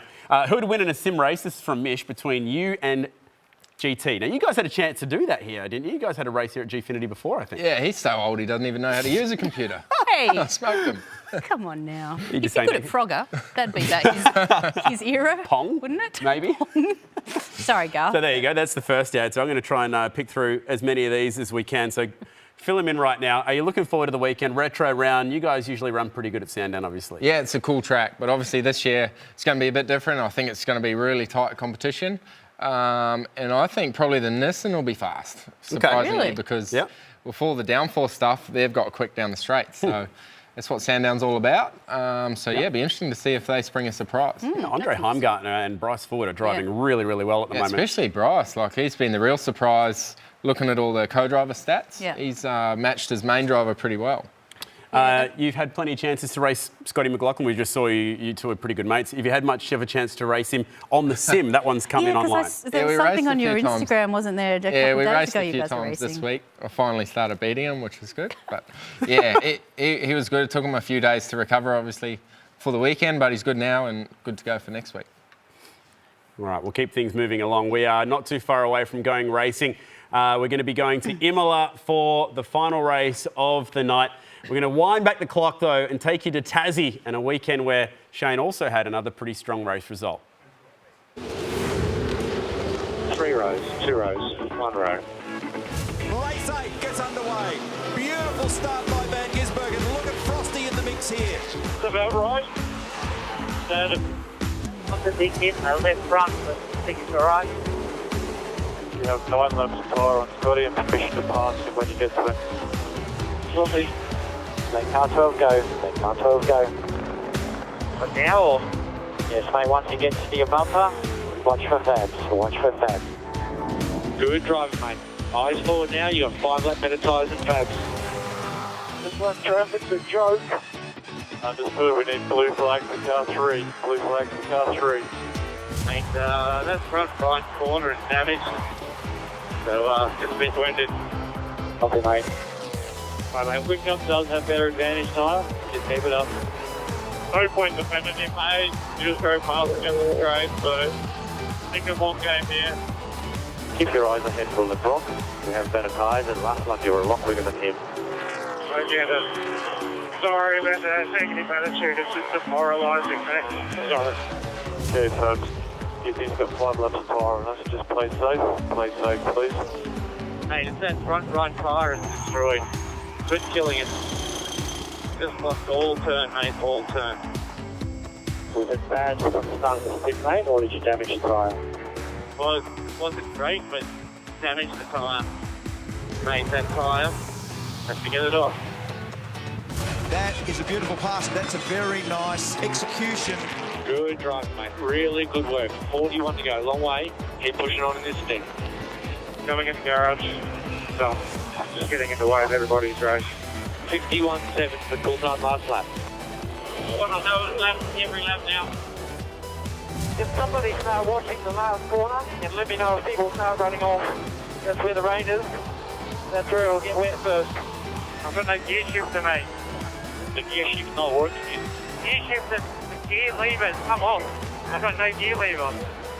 Is it stuck in one gear? I can't change gears. I've got to come in. I can't change gears. I'm comfortable. I just need to know in case the track's suddenly wet and turn 6. Otherwise, I'm cruising. Got me nuttos on the wall watching it. And he will put together his first victory of the 2019 season in Tasmania. Yes, yes, yes. Awesome drive, brother. Great recovery this weekend after our AGP disaster. Love your effort. Thank you, mate. That's so cool, guys. Thank you. Thanks a lot. Let's keep this momentum going. Makes up for a average Albert Park. You guys are legends. Shane, I give you a 10 for the win and a 1 for the parking. Nice work parking that thing in Victory Lane. Yeah, I was allowed a bed then too before RD told me to cut it. So. Isn't your thing you always got to hit the marker, but you don't want to push it over? But no, that the thing is you got to just touch it, right? Mistimed that one slightly. Yeah. That was a good weekend. It feels like ages ago, but that was a huge win in terms of the championship and turning that momentum around from the strong start for the Mustangs. Yeah, well, that was crazy. That sort of, I hate going on about parity, but that highlighted the issues. They were fast down the corners. In the corners, we were fast down the straight. So it took a while to even that out. And now I think we're better in the corners and slower down the straight. So I think it's better. We're going to get a few more of these questions going, Bronny, while we've got a chance. I've been following along on Facebook, so hit us up right now. Mick wants to know, how do you reckon Josh Rogers would go, our championship leader, in an actual supercar? So driving one in real life. Is there anything that he'd be able to take from iRacing to do it for real? No idea. I don't know what his experience is like, but how good he is on here, someone should probably give him a go and see. He's raced go-karts. Didn't he do quite well in go-karts? Yeah, has a big go-kart background. I know Madison Downs raced Aussie racing cars. Jake Burton's had a stint in the 86s, past Garth Tander, as we've mentioned a few times. Hemi. It's his claim to fame, yeah, it's his claim to fame, past Garth Tander, turn 1 at Phillip Island. Will you be doing the 24 Hours of Daytona on iRacing ever again? That's a big commitment. Oh, yeah, probably. I want to do the real one first. I haven't done that for 2 years or so. And, man, it's an awesome race to do on the sim and real life. The sim was good practice for the real one. Were you and Josh Muggleton teammates for some of the Enduros that you've done? Or was not Josh Muggleton, sorry, it was... Jared? A few years ago. And Justin Rougier as well? Raced with Justin. Yeah, he's doing the development series. Yes. Awesome dude. And we had him for round 2 in here. Oh, yeah. Did a really good job. He's racing this weekend at Sandown too. All right, we'll take a few more offline right now. We've got Troy wants to know, how do you rate Sandown, just as a circuit compared to the others on the calendar? It's certainly good. Very historic. It reminds me of Pukekohe, where I grew up racing. Track around a horse track, fast straights, some fast corners and some tight technical ones. So it's a cool track. Gone well there the last couple of years. And the way it is with the braking, it makes good racing. So, yeah, do enjoy it. Big warm welcome to Scott Pye, who's just joined the coverage, watching right now. What's the silly question? I want Scotty to rate. How does he think SVG's going as a guest host? Because Scotty was awesome pretty good first round, and he enjoyed being here. So I want to know if Scott. So Scotty, hit us in the comment. Okay, here you go. Rate your mate. Question from Scott Pye. Shane, what front spring are you running at Sandown? Don't ask him. I don't know. Coil. A lot of people asking about the retro paint job. You guys sort of played that hand early. Yeah, we did it at Bathurst, and I think it was quite fitting. It's cool rendition of the old HRT car. So it was really cool to have that and be a privilege driving that car. Absolutely. Scott also says you drink like a girl. I think he saw something at the after party at the Gold Coast. I don't know. That girls, I didn't. That could be a compliment or an insult. Depends if I you don't drink know. with her on Melbourne Cup Day or not. Bradley also wants to know, will you want to partner Garth Tander again next year? You guys have been pretty good, and you haven't had much continuity over the years. Yeah, he signed up for 2 years, so it worked out really well. Obviously, initially it was a shock. He was still good enough to be full-time driver for a few years to come, but certainly a benefit for me. And having that, I think I had 5 different guys in 5 years. So I don't know. Now that Roland's had some laps at Zandvoort, you might want to get him on board and you might do a John O'Webb. Yeah, pull rank, and this is my car. I'm driving. I'm going to qualify it. See how it goes. You used to drive, obviously, with Jono at that team at Techno. That was a pretty big call, wasn't it, to just say, "I'll have a drive, thanks." Yeah, it's a shame to see that team ending. end of an era, but, you know, it hasn't been the same for a while. It was an awesome team when I was there, great people, you know, run by Steve Hallam and Bruce Jenkins also. I enjoyed that time, but yeah, shadow of its former self, unfortunately. But it's going to be reinvigorated as the new Sydney team next year's Team Yeah, Sydney. I don't know much about it or how it's going to work. But. Yeah, they'll be involved in that, definitely. And a new announcement coming up with a few driver announcements actually coming up on Supercars Trackside on Thursday on Fox Sports at 5:06. Make sure you tune into that from 4:30 Eastern Daylight Time. You've done very well there. What's the gossip? Well, you're going to have to wait and tune in to Supercars Trackside, Shane, 4:30. Keep it locked on from now all the way through. Andrew wants to know, have you achieved everything you wanted to achieve in V8 so far? In V8s, yeah. I just wanted to be here and make a good career out of it. That was my goal. My dream was to be a supercar driver. So. What about Bathurst? Is that not on your big item bucket list? It is, but it's not end of the world, you know. I've done it 12 or 13 times and every year had a different story and loved it. But you haven't won. Yeah, it doesn't worry me. I've had some awesome races there, and she does this with our guests. They offer their time to be here on a Tuesday night. She smashes them up. No, I'm not smashing you up. It's a fact. You've not won Bathurst. Yeah, I've not won it. Neither have you. But No, but I haven't had any goes at it, mate. You've had 12 from 0. Yeah, I'd love to. It interests me that it's not something because a lot, you know, most Australian drivers, we're supercar drivers. It's, you know, one of those Well, I'm not things. Australian, so there you go. Okay, but Scotty McLaughlin has said, you know, he's won a championship, and when he wins Bathurst, or if when, that's when he would look at moving overseas. So I'm just curious, Shane. I'm not having. Brings me to my next question. Stephen wants to know, do you want to do any more overseas racing? Yeah, that's what I want to do more of next year, and obviously love to get back to Asia and unfinished business there. We've got so much potential there this year, so hopefully better next year. But Le Mans on my list, love to do that, and then love to get back to America again. The American racing's just so fun. They got the right attitude, you know. They just love racing. No frills, just enjoy it. So I want to get back there. Stuart says, why are you so good at racing in the rain? I don't know. I used to... What's the secret he wants to know, since the next one might be wet again? I used to have a crappy little ute. I drove to school every day and it rains almost every day in New Zealand. So not that I do skids on the street. So don't do that. But it probably taught me how to drive. All right, nicely done. Thank you everyone for firing us through the questions here. That was a lot of fun. Well done, Shane. He's playing them one after the other, Bronny throwing in the real hard ones. Like we mentioned, Retro Round is coming up. We all can't wait to get there. It's going to be a really, really big weekend. McLaughlin's misfortune and Red Bull's return to form. This is a game changer. Has turned the team's title fight on its head. Hopefully we can just keep chipping away. They're a big chance to win the team's championship. The final round of the Pertec Enduro Cup. Every practice, qualifying and no ad breaks during racing. Sandown is Retro Round, live on Fox Sports. As you can tell by Dave Reynolds and Simona Di Silvestro, it's going to be a lot of fun. It's Retro Round. Everyone likes to buy into some of the throwbacks and some of the old throwback liveries that have been coming through already. Look fantastic. Brad Jones Racing stuff looks really, really cool. I think there's about 10 or 11 out of the 25 car field. That's, really, really cool. All right, speaking of throwback places, Imola. Haven't seen too much big racing there in a long, long time. Let's go for a lap and first just explore this amazing historic venue.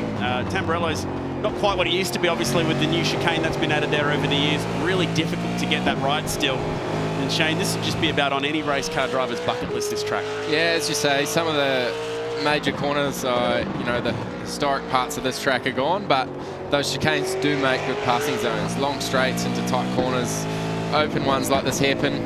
I think there'd be some good racing here, but certainly not the track it used to be. No, when it was originally built back throughout the early 50s, it was pretty much a street circuit back then because it ran from town to town. It's got a little bit of undulation in it. It still runs World Superbikes and some other pretty cool stuff. And this is where it gets really fun, is you plunge downhill and you go into the Acqua Minerale.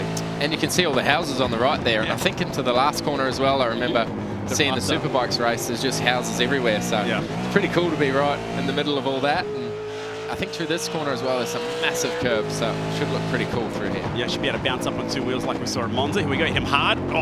4 wheels, airborne. They might be watching out for track limits on the exit there as well, so need to be careful of that. So we might see some slowdowns through the chicane if you get it wrong. This is the part that you're talking about here as you go down towards the Ravazza. Check the houses out. Tough braking zone as well, downhill. Little kink in it. So you can hang on those balconies for race weekend. Formula 1 cars are whipping around. That would have been really cool. Yeah. And then and back into the Varianti Bassa. Now, we do have the straight version there, which Shane picked up on earlier in the night. So no more chicane there like it used to be.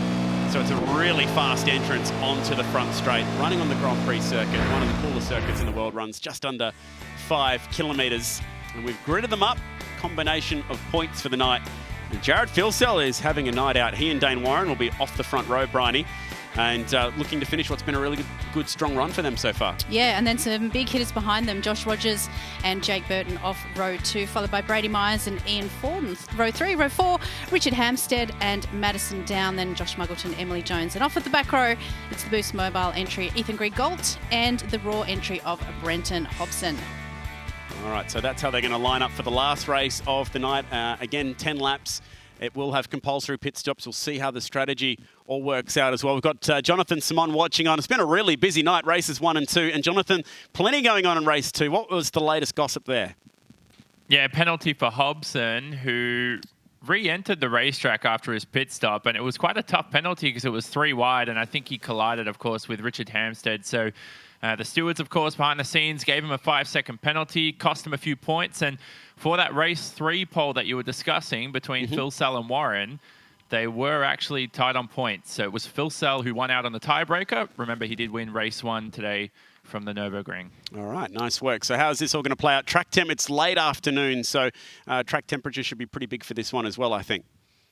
Yeah, exactly. Cloudy skies too, so it's going to be pretty quick conditions. Only 28 degrees Celsius track temp, but again, it's a 10-lap race, so you know it's really tough to call strategy on this one. I think we're just going to have to react to see what these drivers do in the opening few laps.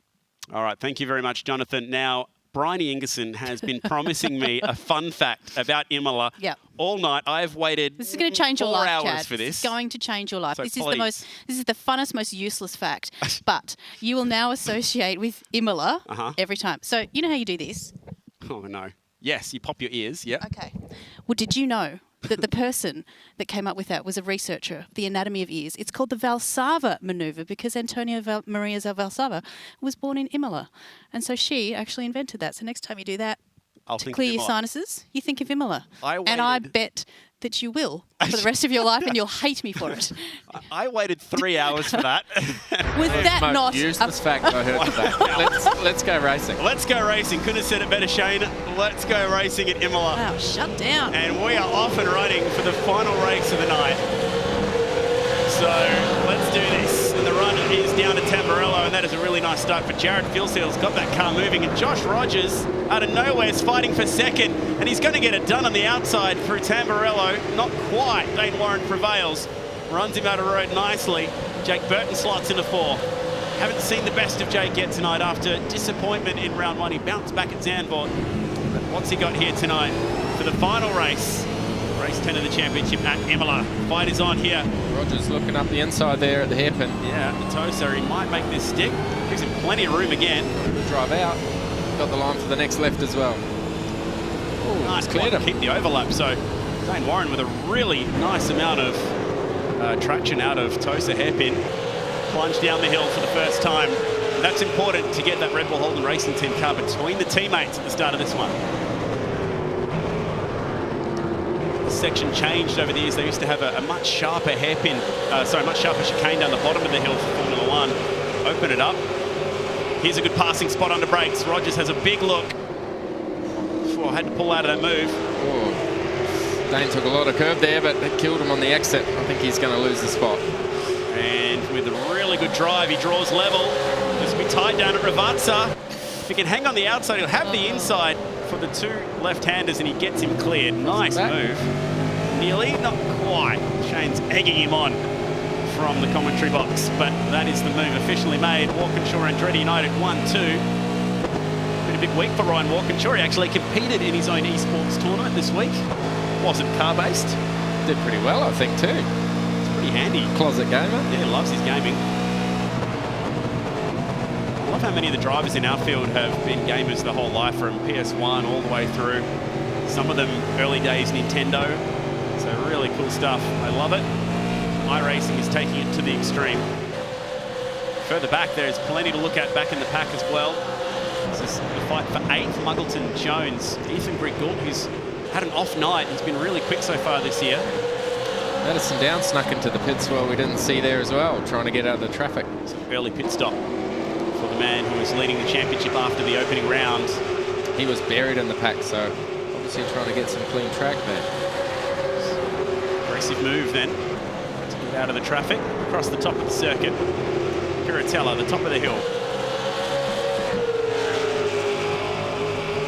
One of the cool things about this series is you get to sort of daydream a little bit. What would it be like to see supercars running? So the fight for second is back on here. And here comes Jake Burton now. Sticks his nose into this one. This is at the chicane. Make it stick. Down the hill at Ravazza, there might be a chance here once again. So Rogers, who was the aggressor, now very much on the defensive. Pouring the pressure on. This will give Jared Filsell a chance to clear out. I'll tell you, Brady Myers is sticking to the back of this battle pack too. He hasn't lost any ground to them. So could he be on for, you know, one of his best results so far this season? Let's hope so. Anyone going to take an early pit stop? Yes, a few more come in. A couple there, Josh Muggleton and Ethan Griggold. Dane's got a good run here. Closing right up to the back. Dane's not giving up on this fight for second, is he? Maybe Josh went aggressive with his tyres because he had so much grip on the first lap. Now he's sliding around quite a lot and holding these guys up by the looks. Tyre pressures really do matter in this game as well. Where you set them. 1 second the gap, so they've actually been able to close in a tiny bit here on Filsell. Despite the fact that they were slower than him last lap.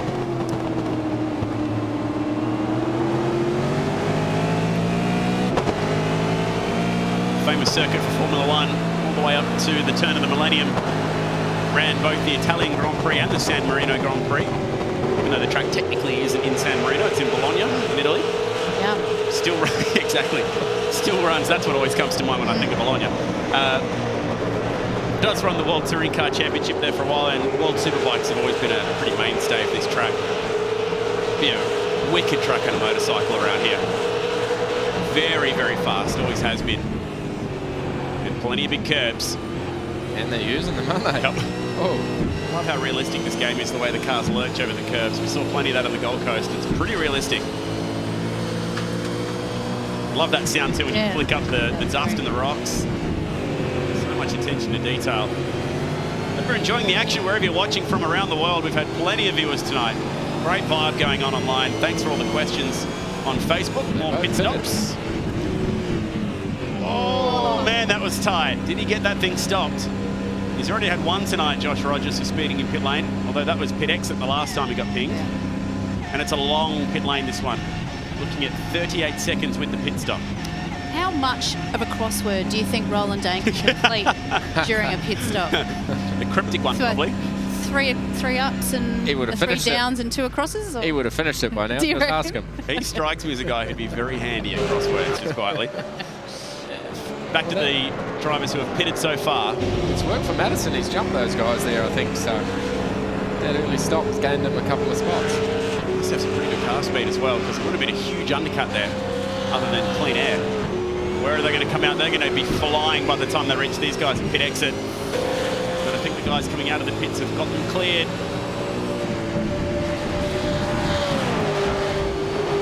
Fighters on here between Muggleton and Griggold. Griggold on the outside at Tamburello. That'd be brave. Has to pull out of it. So Down will hang on to that spot ahead of these two. There's a river that runs just on the other side of the trees there, which is why they've never been able to open up all the runoff at Tamburello. That's why they added the chicane instead of adding more runoff. Famous part of the world down there. Get rid of a veggie garden, but you can't get rid of a river. No. It's a little bit more difficult. It's a reference to Zandvoort, if you've just tuned in. Yeah, it's not a random reference. Yes. Zandvoort. Turn one at Zandvoort. Yep. That was a good fun fact. I'll give you points for that one. Be sure to tune in next week for our British tracks. Bryony has got a whole week to come up with some ripping fun facts for three of the coolest tracks: Silverstone, Alton Park, and Brands Hatch. Oh, my good mate Lewis Hamilton will probably text me and give me drop a line. Yeah. I'll let you know what he says. The curves at the chicane, the Knight Rider team. It's not a bad looking car there, does it? Cool, White wheels. Need more white wheels. We're going to run a campaign. Bring back the white wheels. Reminds me actually of the Kostecki brothers livery for some reason. I don't know why. Does a Got a bit. little bit of that. And Jared's pitted as well this lap to cover those guys trying to undercut him. So hopefully he comes out in front. We'll see. So the fight will be on for the lead of this race right now. There's a few of them leaving the lane there. And this will be really close. Down at Tamburello. Got him. Got him. So they cut. Wow, that was a big move. Must have had a really slow couple of laps. No, his stop was a second and a half slower for some reason. Right. All picked up, Shane. There you go. And as a result, that is the change for the lead. How is Rogers going to double up here?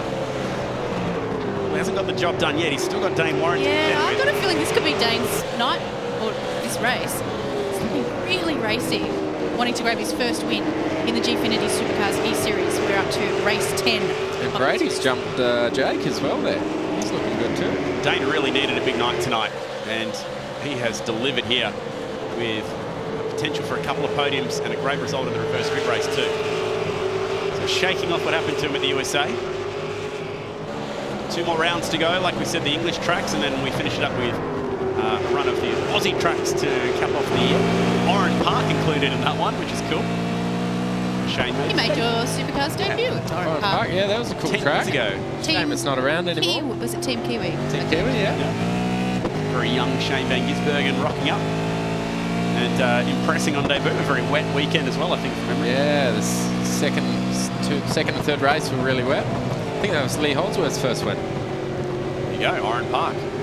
So that'll be us for round 6 of the championship, and Bathurst, of course. Got to throw in Bathurst and Phillip Island for good measure. Dane's good off that last corner there. Maybe he can slipstream up for turn 1. Gets a good run every lap. Josh not attempting to break that slipstream, so he'll be able to try and real close up before Tamburello. Halfway home. 5 to go.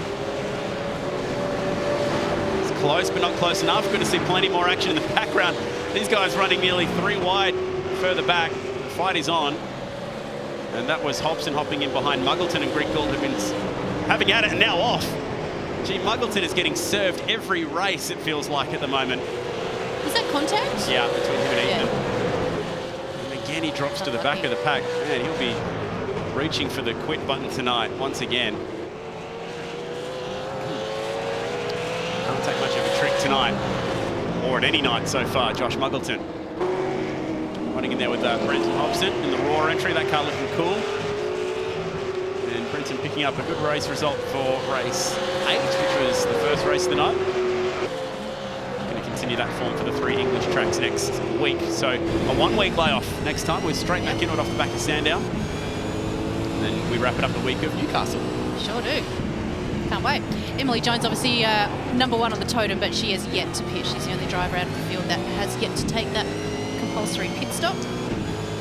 But this is the battle, isn't it? This is going to be great.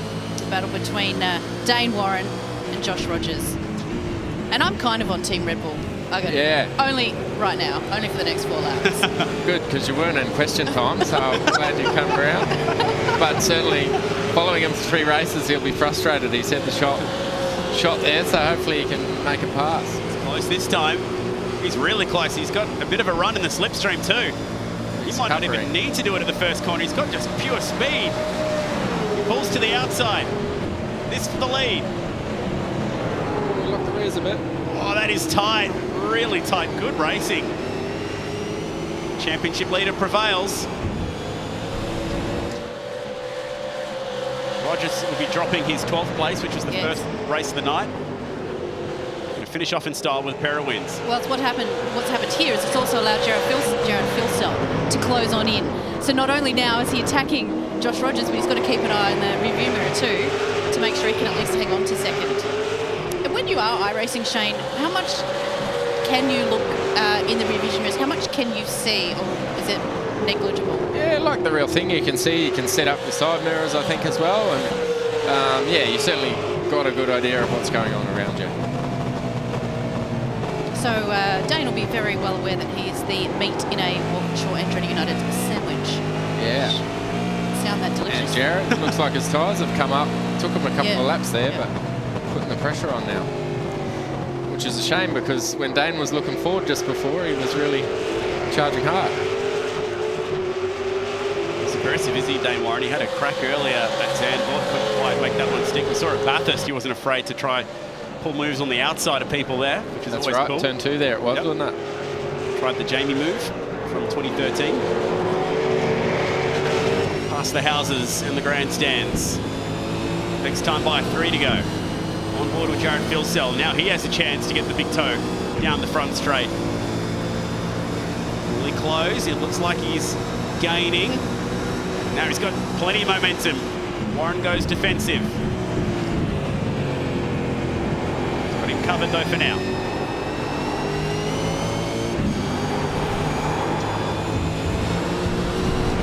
Got the grass. Dropped a couple then. Didn't lift, I like it. To Villeneuve, which is the second chicane up before Tosa hairpin. Oh man, that's the limit right there. Both locking the inside front left at the hairpin, slowest part of the track. Now Jake's on the limit. Jake's caught up as well, challenging Brady for 4th. He's been pretty quick, 1:42.8 last time, by half a second quicker than Brady Myers. So right on him now. Dane Warren slightly quicker than the leader last time by. Madison Down having a pretty quiet race this time around, isn't he? Just down there in 7th place. Well, he put it on the first lap, remember, so he's probably struggling for tyre grip now. Yeah. Here is Jake Burton. He's been on a move, closing in on the Fox Sports Brady Myers car. This battle pack is closing in general at the moment. Really close fight. Next time by, 2 to go.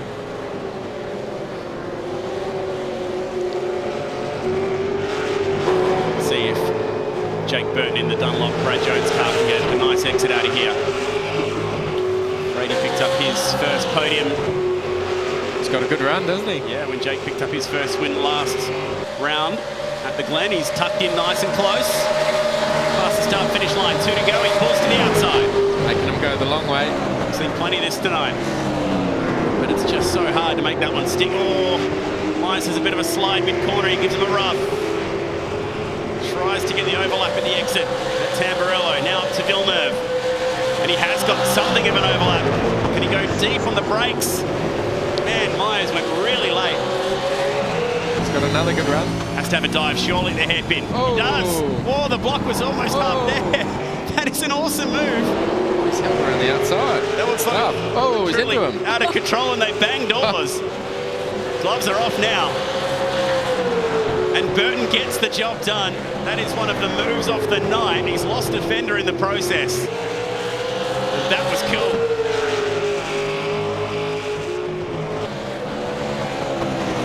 That was one of the moves off the night from the Brad Jones racing driver. He spent a few laps stalking him, had to really earn it. We've seen how hard it is to pass in that first sector when people go defensive. So Dane's dropped about half a second off the back of Josh now. Do you think he's just used the best of his tyres? Does he have anything left? Yeah, hard to say. You can see Josh is driving really, really straight, so that's probably paying dividends. And those laps that Dane was right behind him, he was really pushing hard. So maybe it's hurting, but also the pressure from Jared. You know, he's probably looking in the mirror and being defensive now. So bloody good race. The margins are so tight, aren't they? Yeah, they really are. It's good to see. It's been really good racing in all 3 races tonight, hasn't it? The racing at the front has been really strong. We've seen a huge step up from Dane Warren tonight. Very impressive. Now we can shake off what happened at the US and drop those 2 races and be back in this championship fight. Josh Rogers will be dropping his 12th from earlier tonight, and also a 6th from Monza, which was the reverse grid race of round 1.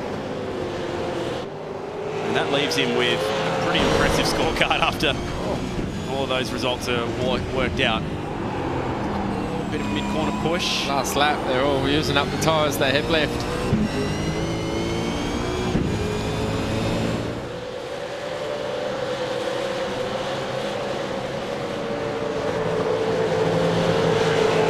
So when you drop Josh's worst 2 races from the start of the year, his worst result now will be a 4th. That's pretty impressive, isn't it? 2/4 and the rest have all been wins, pretty much. So consistency is what win championships, and then also recoveries. Like that first race was a shocker, but he's bounced back pretty well. Bounced back and win 2 in a row. And had to be really aggressive at the start of this one as well, because he was starting mid-pack. Pulled himself off the canvas nicely tonight. Dying stages of round number 4. It's been a really, really interesting night. 3 big races dominated by Walkinshaw Andretti United. Dane Warren has been the best of the rest. Josh Rogers, he is something else. This 19-year-old is going to extend his championship lead. And he has won 5 out of the last 7 races. He is a real star, and he'll celebrate all the way to the checkered flag. Nice drive from Josh Rogers. Here's your winner tonight. Jared Filsell, very impressive, picking up a big bunch of points as well. And have to be said, Dane Warren doing a really nice job as well, as they can drift the night away. Yeah, it'd be good if we could chat to Dane. I think he's been, give him the Hard Charger Award tonight. He hasn't left anything on the table, has he? He's really been aggressive where he needs to.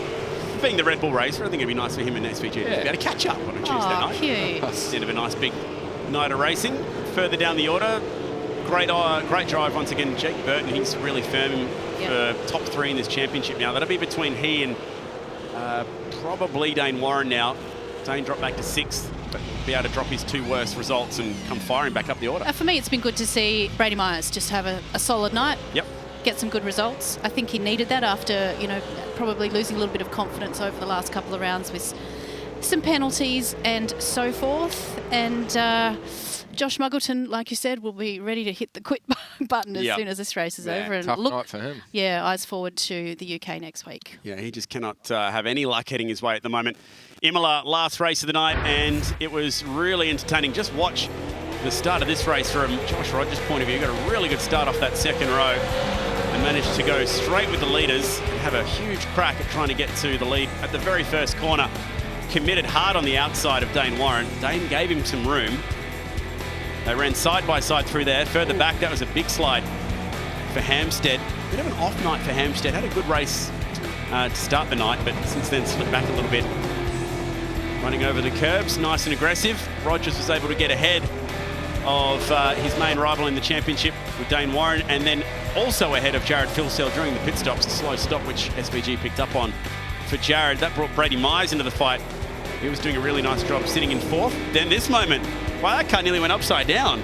Yeah, white wheels did him no good there, but good save, that's for sure. They were battling pretty hard all race. They're still having at it. And then this cool battle for the essentially lead of the race. Dane Warren having a serious crack on the outside. Closed off nicely by the Mobile One Racing team. Awesome battles between those 3 all night. Had a good top of their game. This was fight of the night for me. This was awesome. How well worked did this move from Jake Burton? Yeah, it was set up from a few corners. You could see him crossing them over at the first few, but then this was just pure aggression. And then the way they raced each other, good respect there on the exit. Little touch, but they were playing fair as well. They were just racing hard, those two. And eventually it was the Dunlop car that managed to make that one stick. Yeah, really happy to see Jake Burton get a good result. I don't think Brad's going to give him a Super 3 drive after... He might do. Today. Yeah. Well, yeah, you never know, I suppose. Here we go. No, party begins. Okay, you're going to rate this burnout, SVG, because you're the king of them. Yeah, well, motors are free in this, so keep plucking down, son. How bad for the motor is the burnout? Oh, yeah, well, we get told off a lot when we sit it on there for a bit, but... You hear it quite a bit, look after the motor, look after the motor. Yeah, well, nowadays, and especially next year, we're only allowed 3 for the year, so we'll really have to look after them, but he's putting on a good stroke show. Actually filling in a crossword. Did he? Yeah, one across. One across. Winner. Well deserved after his first race, that's for sure. Absolutely. Good on him. Well done to Josh Rogers. But it's actually Dane Warren that we want to talk to off the back of a great recovery. Let's chat with him right now. Dane, can you hear us, buddy? Yep, all good. Well done tonight, mate. You have managed to solidify yourself in this championship. Talk us through your night. Yeah, well, it started off quite positive in qualifying. Managed to grab second there. Just the tiniest bit off Rogers. Just plan going tonight was to keep it consistent, get some good results after I was obviously last round was a bit of a bit of a trip over for us. So happy to come away with some good results this round. Sort of secure the championship. You did get quite close to the wall, though, in one of those in your pit stop in race 9. Was that a bit of a hairy moment for you? I had a bit of PTSD from Sonoma, I'm not going to lie. But, got extra points for a wall tap, so nice. It wasn't too bad. You've had Shane cheering you on, mate, from the host studio tonight. You had a chance to meet Shane at Sydney Motorsport Park. What was that experience like? Oh, it was absolutely phenomenal. You know, even being able to meet Shane, the lads at Triple Eight, and just being able to get a ride in a real V8 supercar was just a mind-blowing experience. Yeah, solid night, mate. That first win's not far away. Yeah, it'll come now or later. We've got a couple more races to come to, and pace is looking good, so we'll see what we can do. Nice work. Well done to Dane Warren on a really strong night. Perfect to have Shane at the desk for that one as well. So congratulations to Dane Warren, and that should help his championship charge. It's going to be really difficult.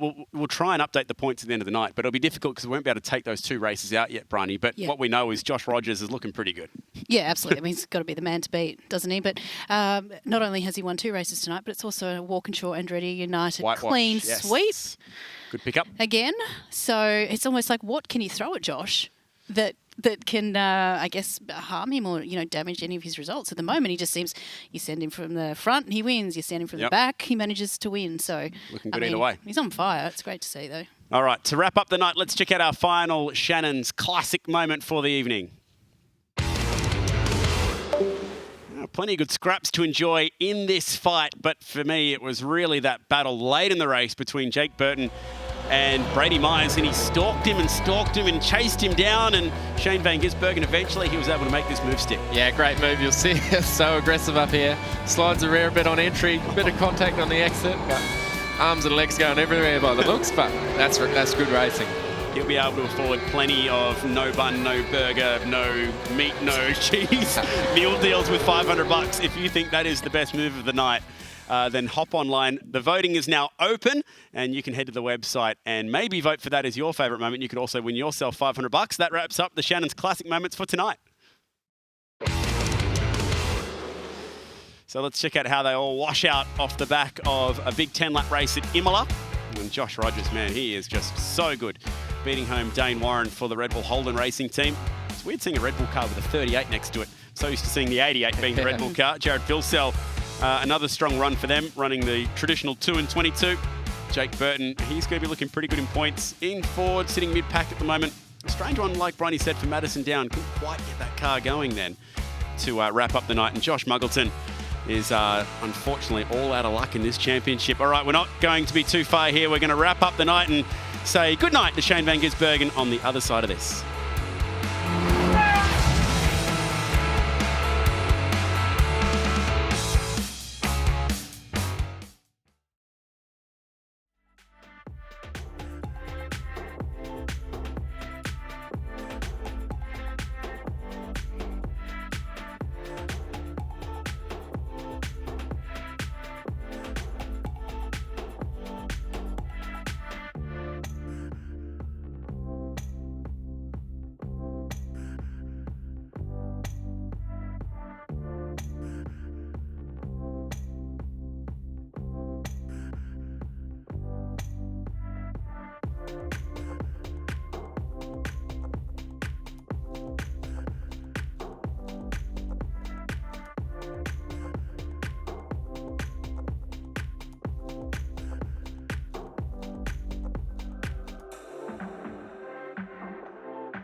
Are you a motoring enthusiast? Shannons are giving you the chance to win a trip to London and the 2020 Goodwood Revival, one of the biggest historic motorsport events in the world. Plus, tour through the English countryside in a Jaguar F-Pace for 15 days, visiting historic locations and unique motoring museums, with up to $5,000 spending money for eligible Shannons Club members. Plus, win a new Indian FTR 1200S motorcycle. To enter, get a quote on your special car, spouse's car, daily drive, your bike or home. Take out a new policy for even more chances of winning. Call Shannons on 13 46 46 or go online today.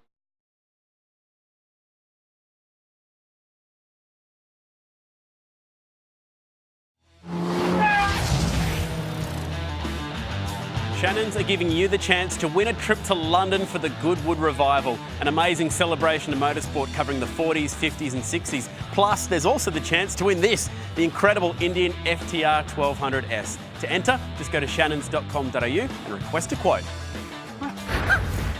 It's been a really big night here tonight, and we finished off in style with Bryony's favourite, some donuts to finish off.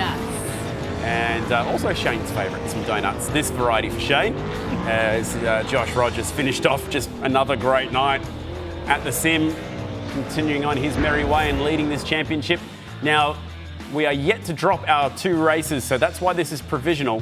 And for Josh Rogers, he has a pretty commanding lead. And even after he dropped his 2 races, which are a last and a 6th, he's left with a couple of 4ths as his best result. So it's looking pretty good at the moment. He's won half the races in the championship. Big movers here. Dane Warren goes back up to 3rd. Jake Burton drops to 4th. Madison Down sitting steady in the mid-pack there. And Brenton Hobson and Josh Muggleton fighting a little bit further down the pack. So hard to say how that's all going to wash out. Predicting, I imagine, Josh Rogers will still be leading this championship. Either way, Walkinshaw and Andretti United looking seriously good for the team's championship. Yeah, still 300 points on offer across the next 2 rounds, so all is not lost. And as we've seen, not only in the Supercars main series, but also in the Gfinity Supercars E-Series, you can have a bad night, you can have a DNF and anything can happen and it can really change things around. Before I go. Oh no, what's next? Seeing as you have won a Bathurst, here you can have a little trophy. A little Melbourne Cup for the night. That's a little peace offering. And you win one for Fashions on the Field tonight. Thank you. I thought your hat did pretty good there. So you're an unlucky runner-up to my very slack effort. Your impressions of the Gfinity Supercars E-Series, these guys, they play for keeps. There's money up for grabs. Yeah, it's pretty awesome. My mate Scotty Pye needs to go and get a setup off those blokes. They're really, really fast. But good to see Dane up there. He had a great night, nice and consistent. Racing was really good. Enjoyed it. Best of luck at Sandown, mate. Thanks, guys. Looking forward to that. That'll be the next round of the Virgin Australia Supercars Championship. Next round for us, we're off to England. We only have to wait 1 week for that one. It's going to be really exciting. Silverstone, Alton Park, and also Brands Hatch, the circuit. So a couple of classics there as well. Thanks for watching. Hope you enjoyed your Cup Day. Hope you enjoy a retro round. Hope you enjoyed Bryony's hat. It's going to be a really, really fun night when we come back in another week's time. We'll see you later.